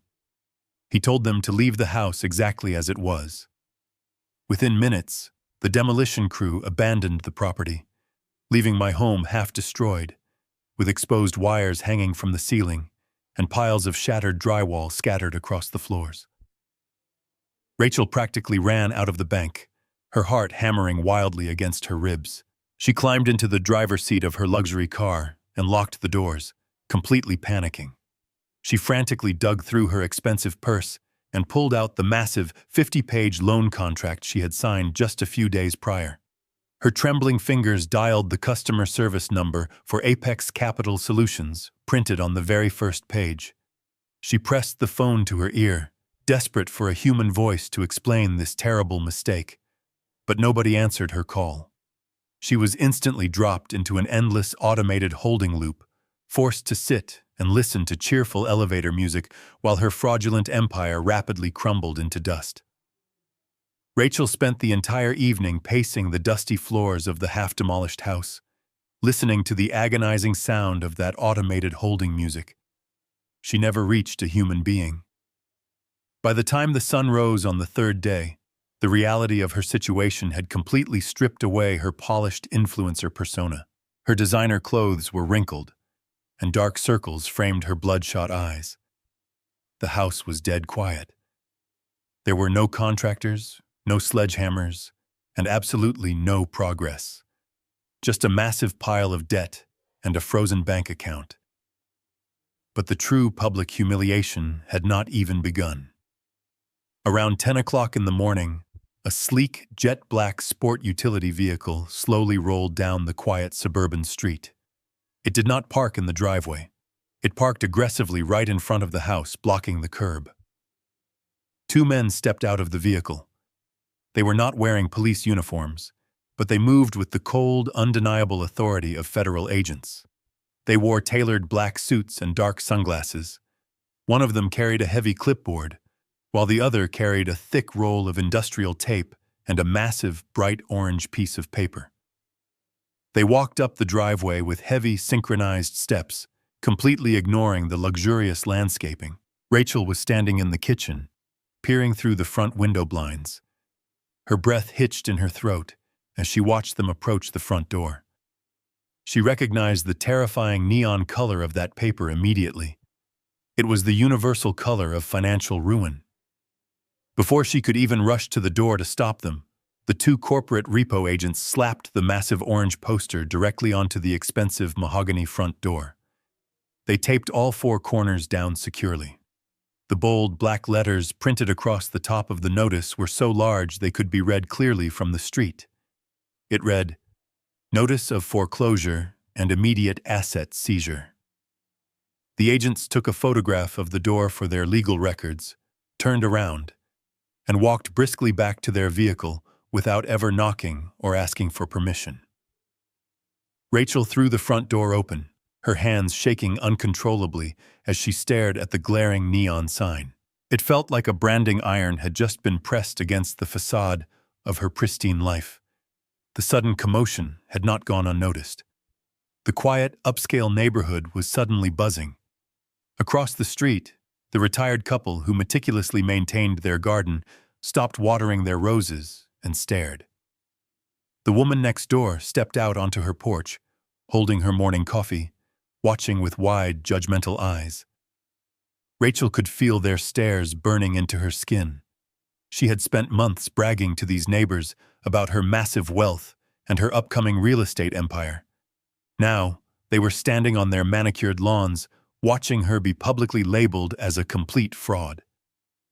"What is going on out here?" a voice suddenly shouted from the hallway. Megan stepped out onto the front porch, wrapping a cardigan tightly around her shoulders. She looked past Rachel and saw the bright orange paper taped to the door. Her eyes widened in absolute horror as she read the words foreclosure and asset seizure. She read the name of the shadow lender, Apex Capital Solutions, printed at the bottom. Megan grabbed Rachel by the arm, spinning her around. "What did you do?" Megan screamed, her voice cracking with pure panic. "You told me the financing was secure. You told me everything was legally handled. Why are there repo agents putting foreclosure notices on my father's house?" Rachel tried to swat Megan's hand away, her own panic morphing into vicious defensiveness. "It is just a clerical error," Rachel hissed, desperately looking around at the watching neighbors and trying to keep her voice down. "Keep your voice down, Megan. You are embarrassing me in front of the entire neighborhood. I will call the bank and sort it out." But Megan was not going to be silenced anymore. The crushing weight of her terrible decisions had finally broken through her subservience. "Embarrassing you!" Megan shrieked, no longer caring who heard them. "You kicked my elderly father out onto the street with absolutely nothing. You destroyed my childhood home, and now you have lost the entire property to a foreclosure company in less than 3 days. What did you sign, Rachel? What exactly did you do with the deed?" Rachel turned bright red, her ego completely shattering under the weight of her wife's accusations. "You agreed to this!" Rachel screamed back, pointing a trembling finger at Megan's chest. "Do not try to play the innocent victim now. You wanted the money just as badly as I did. You were the one who suggested locking your own father in a psych ward so we could steal his assets. You are just as guilty as I am." The two villains stood there on the front lawn, viciously tearing each other apart in broad daylight. The alliance that had been built on greed and cruelty was now collapsing into a pile of desperate blame. They screamed and cursed at each other, airing their darkest secrets while the entire neighborhood watched in stunned silence. Unable to handle the humiliating stares of the neighbors any longer, Rachel turned around and sprinted back inside the house, slamming the front door shut behind her. Her chest was heaving. Her mind was spinning out of control. The bank accounts were frozen. The house was foreclosed. The contractors were gone. Her wife had completely turned against her. There was only one piece of the puzzle she still did not understand. How could the lending company legally default her loan just 3 days after wiring the funds? She ran up the stairs, ignoring the piles of broken drywall, and sprinted into her home office. She tore open her desk drawer and frantically dug out the thick manila envelope containing the massive 50-page loan contract. She threw it onto her desk, her hands trembling so violently she could barely turn the pages. She bypassed the signature lines and began to read the dense, tiny print she had so arrogantly ignored just a few days ago. She needed to know exactly what she had agreed to. She needed to find a loophole. She scanned page after page of dense legal jargon, her eyes frantically searching for an answer. And then she finally found it. The morning of the 4th day brought absolutely no relief. The bright orange foreclosure notice remained securely taped to the front door, a glaring symbol of Rachel's rapidly collapsing world. She had not slept for a single second that night. Her mind was a chaotic storm of denial and terror. She knew she was completely out of her depth now.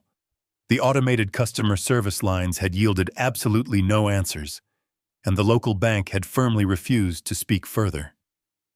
Desperation drove her to seek professional help immediately that morning. But with her corporate and personal accounts entirely frozen solid, she could not afford a high-powered corporate defense attorney. Instead, she was forced to scrape together whatever loose cash she could find, hidden inside her messy bedroom dresser drawers. She drove to a rundown strip mall outside the city. There, sandwiched between a failing laundromat and a discount store, was the cramped office of a cheap, low-level lawyer. His name was Arthur, and his office smelled of smoke. The carpet was stained, and his desk was incredibly messy. Rachel walked in, her usual arrogant swagger completely gone now. She dropped the heavy loan contract onto his cluttered desk, pushed the crumpled pile of cash directly toward his hands, and practically begged him to find a legal loophole fast. Arthur slowly counted the cash, sighed deeply, and started reading. For the next hour, Rachel sat in a plastic chair, bouncing her knee nervously, while Arthur silently read the document. His initial expression of bored indifference slowly began to shift. He began to frown, flipping rapidly back and forth between the pages, his eyes scanning the incredibly aggressive financial stipulations. He traced his finger along the paragraphs, pausing very long on page 47 before looking up at his client. Finally, he lowered the contract and looked directly at Rachel. He leaned back in his creaky office chair and sighed. "Miss," he said, his voice grave and full of pity, "I do not know who you managed to make angry, but you did not just sign a standard business loan. You basically signed a permanent financial death warrant right here. This contract is ironclad and specifically designed to destroy you. It bypasses standard foreclosure grace periods and seizes all assets." Rachel felt her stomach drop violently as she listened closely. "But they cannot just take my house today," she pleaded. Arthur shook his head slowly and pointed at the paper. "It is perfectly legal when you explicitly agree to it." He flipped the contract open directly to page 47. "Read this secondary default clause printed right here," he instructed. "If the original legal resident is forcibly evicted, it defaults. Did you kick someone out of that house recently, miss?" Rachel stared at the tiny print, her vision swimming dizzily. She thought of Harrison standing next to the trash bags. She thought of her cruel words telling him to leave. A cold sweat broke out across her forehead right then. But the true nightmare had not even revealed itself yet. Arthur flipped the heavy contract to the very last page. "This shadow lender you borrowed from is a shell corporation. It operates as a financial instrument for a private trust. And the chief executive officer personally signed this specific loan." Rachel leaned forward, her heart pounding against her ribs violently. "Who is the executive officer of the trust?" she whispered. Arthur tapped his pen against the bold blue ink signature. "Look closely at the name printed right here," he instructed. Rachel lowered her eyes to the heavy legal paper, trembling. The signature was elegant, firm, and completely unmistakable to her. The name printed in bold letters right below it read, Harrison Bennett, the sole chief executive officer of the trust. The air was violently sucked out of the cramped office. Rachel felt like she had just been struck by lightning. The room started to spin completely out of her control. Harrison Bennett, the clueless old man in the flannel shirt, the pathetic pensioner she had mocked, abused, and thrown out. He was not a broke, senile burden taking up space. He was a massive shadow billionaire operating in plain sight. He was the actual owner of the massive lending company. He had orchestrated this entire sequence of events from scratch. "He let me borrow his own money," Rachel gasped loudly. She clutched her chest as pure panic washed over her. But Arthur was not finished delivering the absolute worst news. He pulled a secondary document from the thick manila folder. It was a copy of the property deed Rachel submitted. He adjusted his glasses and stared at the handwritten signature. Then he compared it to the chief executive officer signature. The color completely drained from the cheap defense lawyer's face. He looked up at Rachel, his expression shifting to alarm.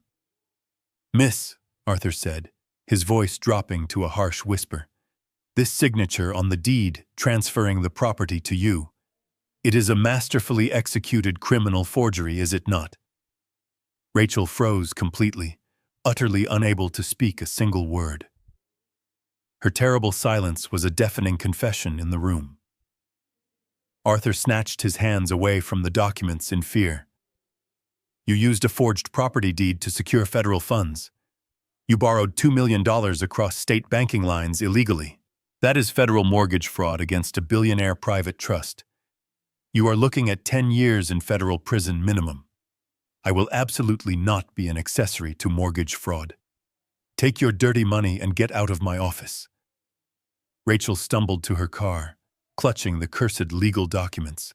She climbed inside and locked the doors, consumed by panic. She pulled out her phone and frantically dialed Megan immediately. When her wife answered, Rachel sobbed hysterically into the receiver. "Megan, your father owns the lending company that funded us. We are going to prison. They know about the forgery. We have to find him immediately before the authorities arrive." While absolute chaos consumed my former home in Denver, I was sitting quietly on the private balcony of my luxury suite in Aspen. It was the evening of the 5th day. The sun was just beginning to set behind the jagged peaks of the Rocky Mountains, casting a brilliant array of orange and purple light across the snow. The air was incredibly crisp and freezing cold, but I was kept perfectly warm by the thick wool blanket wrapped around my shoulders and the glass of rare 20-year-old bourbon resting comfortably in my right hand. I took a slow sip, letting the smooth, fiery liquid warm my chest. I watched the shadows lengthen across the valley below. I felt a profound sense of peace. The trap I had so carefully set had completely snapped shut. I knew the foreclosure notice was taped to the front door. I knew the bank accounts were permanently frozen. And I knew that Rachel had finally discovered the truth about the lending company. The silence of the mountains was a stark contrast to the absolute panic I knew they were experiencing. I set my glass down on the small glass table next to my chair and reached into my coat pocket. I pulled out my cell phone. For the past 4 days, the screen had remained completely dark. Neither my daughter nor her wife had bothered to check if I was sleeping on the street or starving in an alleyway. But now, the black screen was illuminated with a constant, frantic stream of notifications.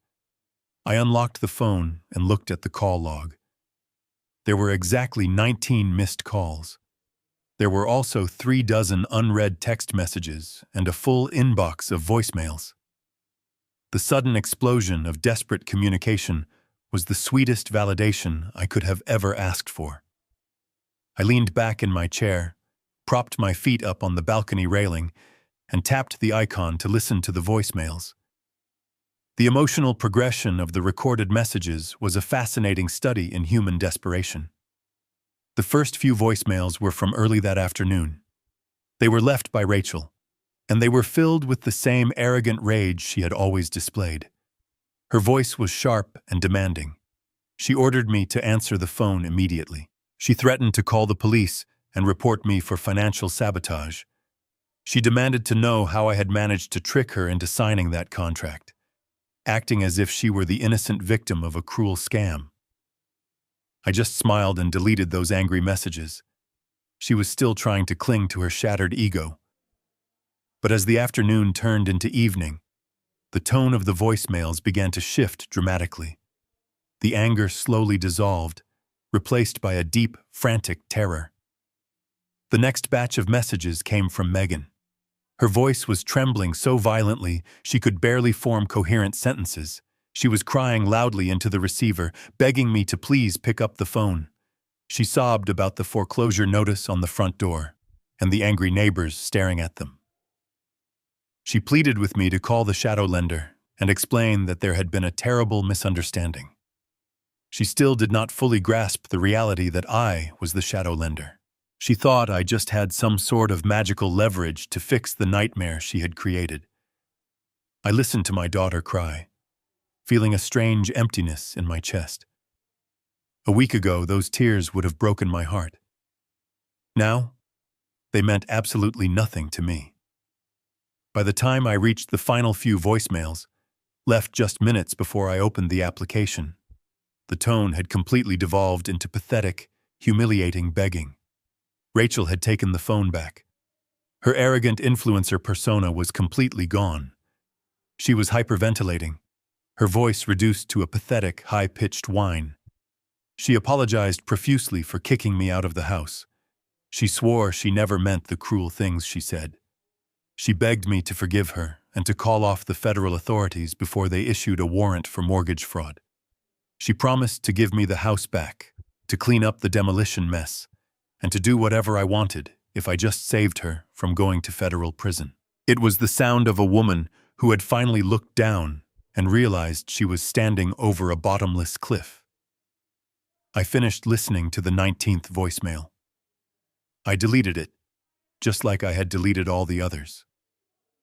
I picked up my glass of bourbon and took another slow sip, watching the last sliver of the sun disappear behind the mountain peaks. The sky turned a deep, bruised purple. Just as I set the empty glass back down on the table, the phone in my hand vibrated. The screen lit up brightly in the gathering darkness. It was the 20th call. The caller identification displayed my daughter's name. I stared at the glowing screen for a long moment. I let it ring 3 times, letting the suspense build on their end. Then, I slowly swiped the green button and answered the call. I did not say hello. I did not say a single word. I simply held the phone to my ear and listened. For 2 entire minutes, the only sound coming through the speaker was the sound of Megan hysterically sobbing. She was gasping for air, choking on her own tears, desperately trying to formulate a sentence but failing completely. I could hear Rachel in the background, wailing in pure panic. They were completely broken. I listened to the agonizing sounds of their ruined lives with absolute, chilling silence. When Megan finally paused to take a ragged, trembling breath, I slowly opened my mouth. I spoke only one single, incredibly cold sentence. "You must be at Benjamin Carter's law firm tomorrow morning at exactly 9 o'clock. Then, I calmly pressed the red button and ended the call forever. The following morning arrived with a bright, unforgiving clarity. I left the peaceful sanctuary of the mountains behind and drove back down to the bustling streets of Denver. I arrived at Benjamin Carter's corporate law firm at exactly 8:45 in the morning. I was led into the main conference room. It was a massive, intimidating space surrounded by floor-to-ceiling glass walls that offered a sweeping view of the city skyline. In the center of the room sat a massive mahogany table polished to a mirror finish. I took a seat near the head of the table, poured myself a glass of iced water, and waited. Benjamin sat beside me, dressed in an immaculate charcoal suit, calmly reviewing a stack of documents. At exactly 9 o'clock, the heavy glass doors swung open. The two women who walked into the boardroom were entirely unrecognizable from the arrogant, triumphant figures who had kicked me out of my own home just 5 days prior. Rachel looked as though she had not slept in a week. Her usually flawless hair was tied back in a messy knot. The expensive designer clothes she wore looked wrinkled and unkempt, hanging loosely off her frame. The vibrant, condescending influencer persona she had spent years cultivating on the internet was completely shattered, replaced by the hollow, frantic look of a cornered animal. Dark purple bags hung heavily beneath her bloodshot eyes. Walking slightly behind her was my daughter. Megan was trembling so violently that I could actually hear the faint clicking of her jewelry shaking against her wrists. She kept her eyes glued to the expensive carpet, absolutely terrified to look up and meet my gaze. They slowly approached the long mahogany table, pulling out the heavy leather chairs and sitting down directly across from us. The silence in the room was absolute and suffocating. I did not offer a greeting. I did not ask them how their week had been. I just sat there, my hands resting calmly on the polished wood, watching them drown in their own anxiety. Benjamin was the first one to break the heavy silence. He closed his laptop, folded his hands together, and looked directly at Rachel with the cold, calculating stare of a predator assessing its prey. "Good morning, ladies," Benjamin began, his voice smooth but carrying a sharp, dangerous edge. "We are here today to discuss the immediate liquidation of your assets to satisfy the $2 million debt owed to Apex Capital Solutions, as well as the pending federal charges regarding the fraudulent transfer of the property located in Denver." The words hung in the air like a physical blow. Hearing the reality of their situation spoken aloud by a high-powered corporate attorney seemed to finally break whatever thin thread of denial Rachel had been clinging to.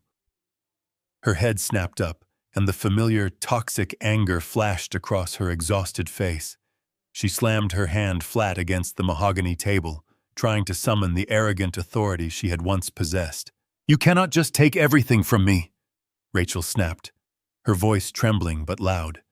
She pointed a shaking finger directly at my face. "You planned this entire thing. You tricked me into signing that ridiculous contract with your fake company. This is financial entrapment. I will hire my own lawyers. I will drag you through the court system for a decade. I know exactly what my rights are." Benjamin did not even blink at her outburst. He just tilted his head slightly, a small, amused smile playing at the corners of his mouth. "Your rights," Benjamin repeated softly. "Please, enlighten us, Rachel. Tell me exactly what legal rights you believe you still possess in this room." Rachel stood up from her chair, her chest heaving as she leaned over the table. She glared at me with pure hatred burning in her eyes. "The deed to that house," she screamed, her voice echoing violently off the glass walls. "I still legally own the property. The deed is fully registered under the name of my limited liability company. It is on file with the county clerk. Even if I default on the loan, you have to go through a standard foreclosure process. You have to give me 90 days to vacate. You cannot just lock my bank accounts and steal my house overnight. I hold the deed. It is my house." The echo of her screaming faded away, leaving a tense, vibrating silence in its wake. Megan covered her face with her hands, quietly sobbing into her palms. Rachel stood there, breathing heavily, desperately clinging to that one single piece of paper as if it were a life raft in the middle of a hurricane. She truly believed that because her forged signature had been accepted by a clerk, she still held a massive piece of leverage over me. I looked at Rachel, my expression completely blank. I did not feel the need to argue with her. I did not need to raise my voice. I simply turned my head and looked at my attorney. Benjamin let out a sudden, loud bark of laughter. It was a harsh, mocking sound that completely cut through Rachel's defensive posturing.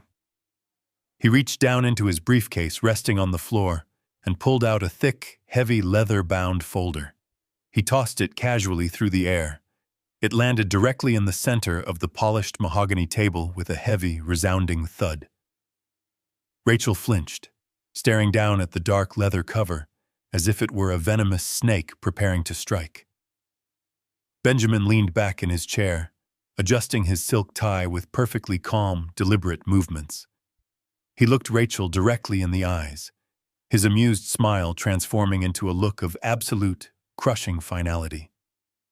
He was about to explain the ultimate legal checkmate, and the truth hidden inside that heavy leather folder was going to erase her last remaining shred of hope forever. She had finally, completely lost the game. Benjamin slowly unclasped the brass lock on the heavy leather folder. He deliberately took his time, letting the agonizing suspense fill the quiet boardroom. He flipped open the cover and extracted a thick stack of aged, yellowing parchment paper. These were not freshly printed documents. They were deeply creased and bore the official raised seal of the state. He slid the papers across the smooth mahogany surface, stopping them just inches away from the trembling hands of Rachel. "What you are looking at," Benjamin began, his voice dropping to a low, authoritative register, "is the original foundational charter of the Bennett Family Revocable Living Trust. It was drafted, notarized, and filed into the highest tier of the state registry 20 years ago, long before you ever manipulated your way into this family." Rachel stared blindly at the complex legal text, her breathing shallow and ragged. She shook her head, unable to comprehend the words. "I do not care about a trust," she stammered defensively. "I secured the deed. The house is mine." "That is where your profound ignorance has finally destroyed you," Benjamin replied smoothly, leaning forward and resting his elbows on the table. "You see, Rachel, Harrison does not personally own that house. He has not personally owned that property for 2 decades. The house, the land it sits on, and every single asset connected to it belongs entirely to the trust. Harrison is merely the chief executive officer and the primary living beneficiary of that legal entity. Therefore, the deed you so carefully forged, the document you used to secure a massive federal loan, is entirely useless. It is a worthless piece of paper. You cannot legally transfer ownership of a property from a man who does not legally hold the title." The color drained from the face of Rachel, leaving her looking like a ghost. The arrogant fire in her eyes extinguished instantly, replaced by the cold, dark void of absolute panic. Megan gasped loudly, her hands flying up to cover her mouth as the staggering reality of their situation finally began to sink in. They had risked everything, committed federal felonies, and destroyed their family for a piece of property they never even touched. "When you presented that forged deed to the county clerk," Benjamin continued relentlessly, "they processed it because you used a corrupt notary to push it through the system. But the county system does not override a federal trust registry. The moment my firm initiated the foreclosure audit, the county immediately recognized the conflicting titles and invalidated your fraudulent deed. You essentially walked into a bank, handed them a deed drawn in crayon, and demanded $2 million. And because my client authorized the loan specifically to trap you, you were handed the money. But the collateral you offered simply does not exist." Rachel began to hyperventilate. She gripped the edge of the mahogany table so tightly her knuckles turned stark white. "But the money," she gasped, her voice barely a whisper. "I have the $2 million. I can just give it back. I will give it all back right now. Just cancel the contract." Benjamin smiled, but there was absolutely no warmth in his eyes. It was the smile of an executioner pulling the lever. "You cannot give the money back, Rachel, because you no longer have access to it. Your accounts are permanently frozen. And more importantly, you triggered the secondary default protocol hidden on page 47 of your loan agreement. The clause explicitly stated that if the primary beneficiary of the property was forcibly evicted, the loan would default. By throwing Harrison onto the street, tossing his belongings into garbage bags, and changing the locks, you actively triggered your own financial execution. He paused, letting his words sink deep into her shattered mind. Because the collateral you provided was entirely fraudulent, the loan was instantly reclassified. It is no longer a secured mortgage. It is an unsecured personal debt. You, Rachel, are now personally and fully liable for the immediate repayment of $2 million, plus an accumulated emergency penalty of $500,000 for breach of contract. Your limited liability company cannot protect you. This massive debt penetrates your corporate veil. Your credit score is permanently destroyed. You will never be able to rent an apartment, buy a car, or secure a loan for the rest of your natural life. You are completely, irrevocably bankrupt. Rachel let out a low, agonizing moan, sounding like a wounded animal taking its final breath. She squeezed her eyes shut as tears streamed down her pale cheeks.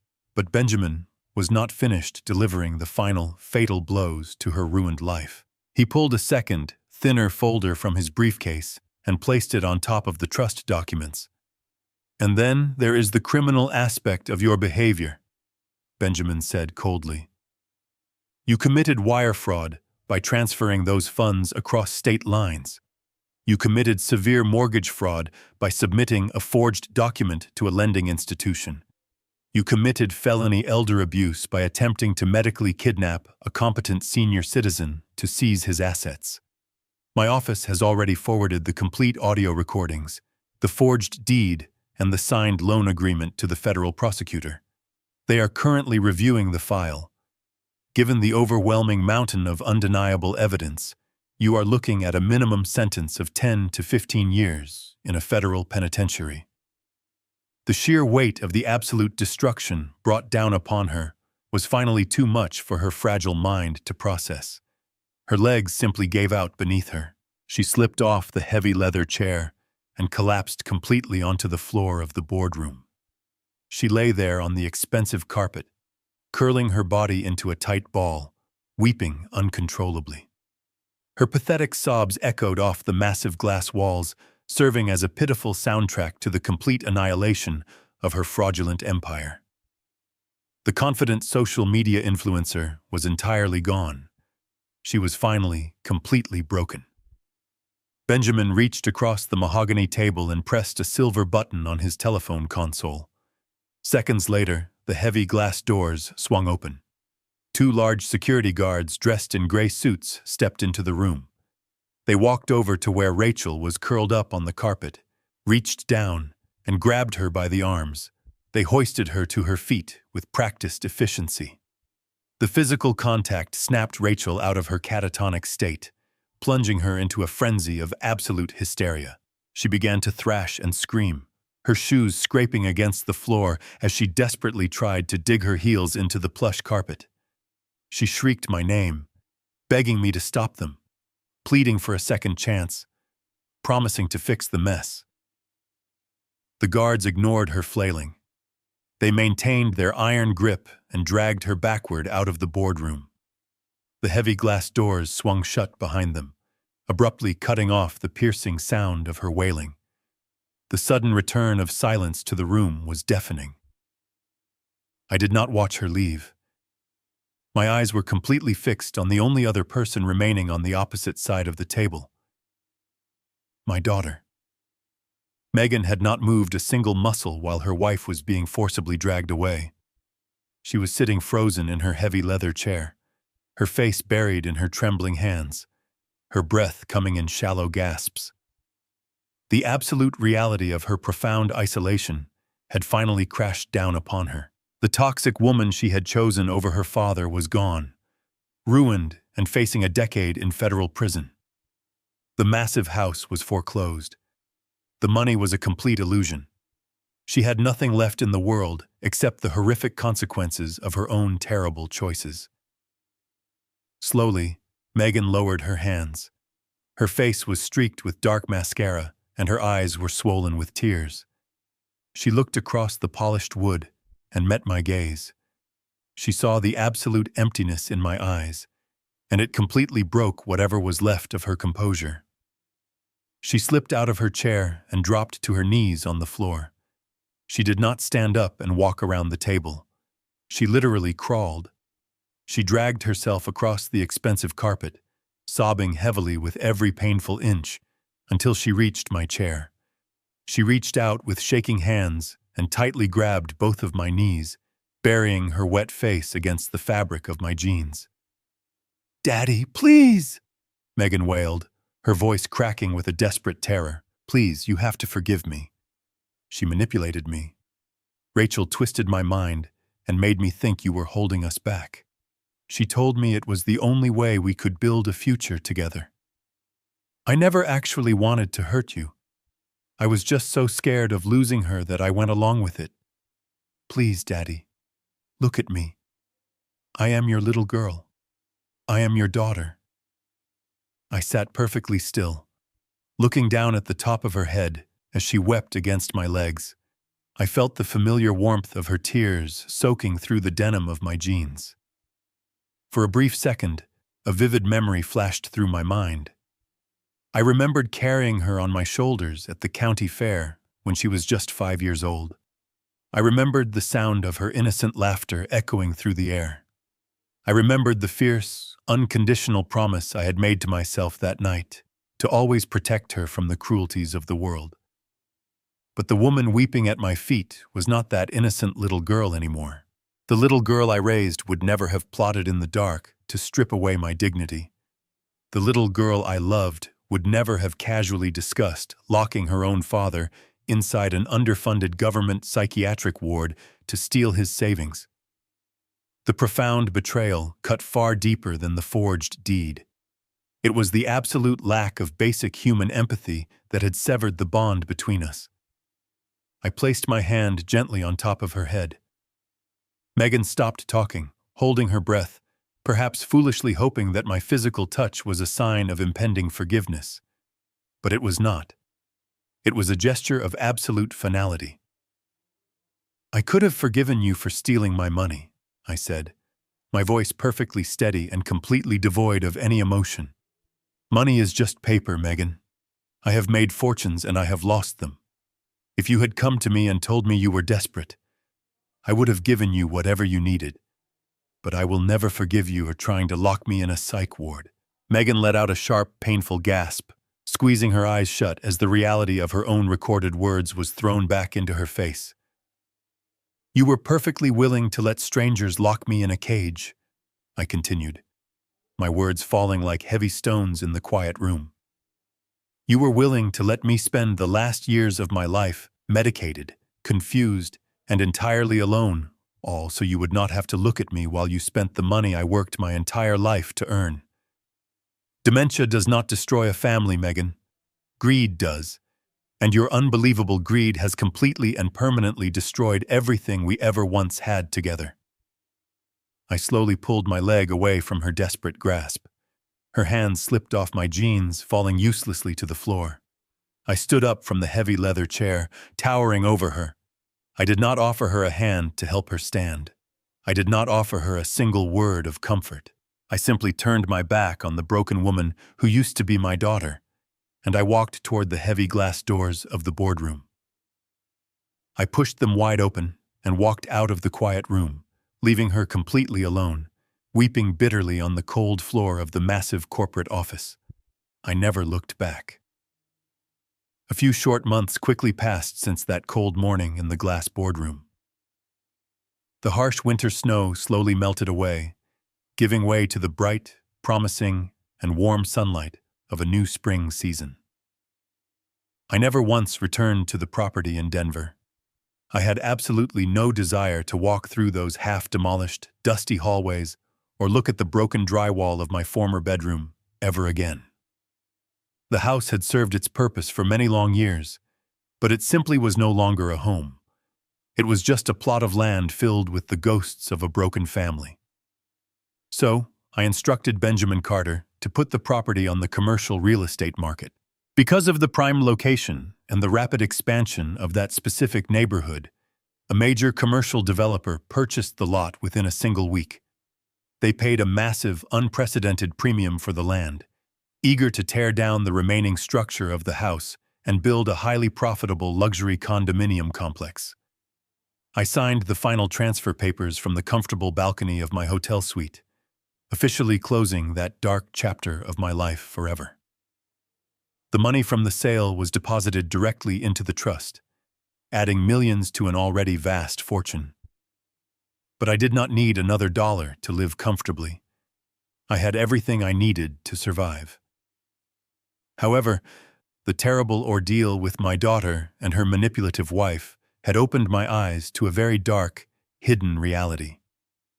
I was incredibly fortunate. I had the financial resources, the hidden leverage, and the legal expertise to fight back and absolutely crush the people who tried to destroy me. But there were thousands of elderly men and women out there who did not have a ruthless corporate lawyer like Benjamin Carter on speed dial. There were vulnerable people being manipulated, robbed, and thrown into underfunded state facilities by their own greedy children every single day, with absolutely no way to defend themselves against the complex legal system. I decided to change that immediately. I took the millions of dollars from the sale of the house and partnered directly with Benjamin to establish a massive nonprofit organization.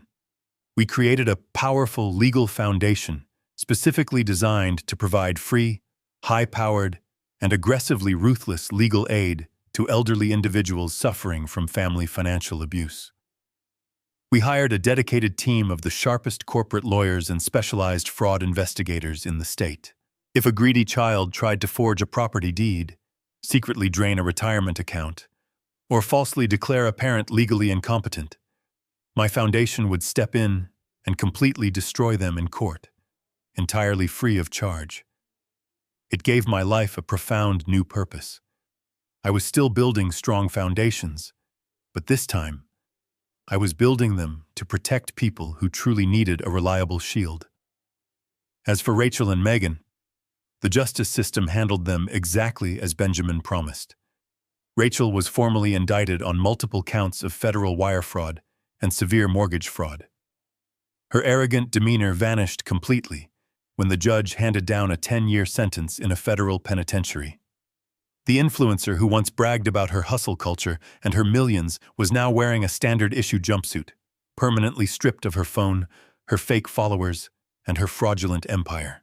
Megan managed to avoid a prison cell because Rachel took the brunt of the fraud charges, but her life was entirely ruined.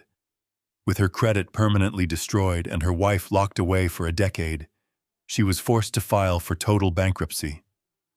The last I heard, she was working double shifts at a greasy diner just to afford a tiny, rundown apartment on the outskirts of the city. I felt absolutely no guilt for her terrible situation. They chose their treacherous path, and they were finally walking it alone. Meanwhile, I chose a completely different direction for the rest of my days. I bought a beautiful, custom-built recreational vehicle, packed up my favorite fishing gear, and hit the open road. I spent the entire summer driving north, eventually crossing the border into the wild, untamed wilderness of Alaska. I spent my days standing waist-deep in freezing, crystal-clear rivers, casting my line for massive king salmon beneath the shadow of ancient, towering glaciers. I breathed in the absolute cleanest air on Earth. I watched bald eagles soar majestically overhead, and I sat by roaring campfires under a night sky painted with the brilliant green lights of the aurora borealis. I lost the painful stiffness in my joints. The heavy, suffocating stress that had aged me prematurely completely vanished from my shoulders. I looked in the mirror and saw a man who was healthier, stronger, and infinitely happier than he had been in decades. I realized that my life was not ending because of their betrayal. It was just beginning again, completely unburdened by the weight of their constant greed. I had successfully excised the toxic cancer from my life, and the healing process was nothing short of miraculous. Every morning I wake up to the sound of the wind moving through the tall pine trees, and I smile. I drink my coffee while watching the sun rise over the majestic mountains, knowing that nobody is waiting to take advantage of me. I am entirely self-sufficient and surrounded by the pure, uncomplicated beauty of the natural world. Looking back on the ruins of my former family, I do not feel any anger or bitterness. I just feel an overwhelming sense of clarity and absolute peace. Sometimes, to build a sturdy house, you have to tear down a rotten foundation with your own hands. Blood doesn't make you family. Loyalty and respect do. Have you ever had to cut a toxic family member out of your life? Tell me your story in the comments below. Don't forget to like and subscribe for more life stories. Stay strong and never let anyone treat you like trash.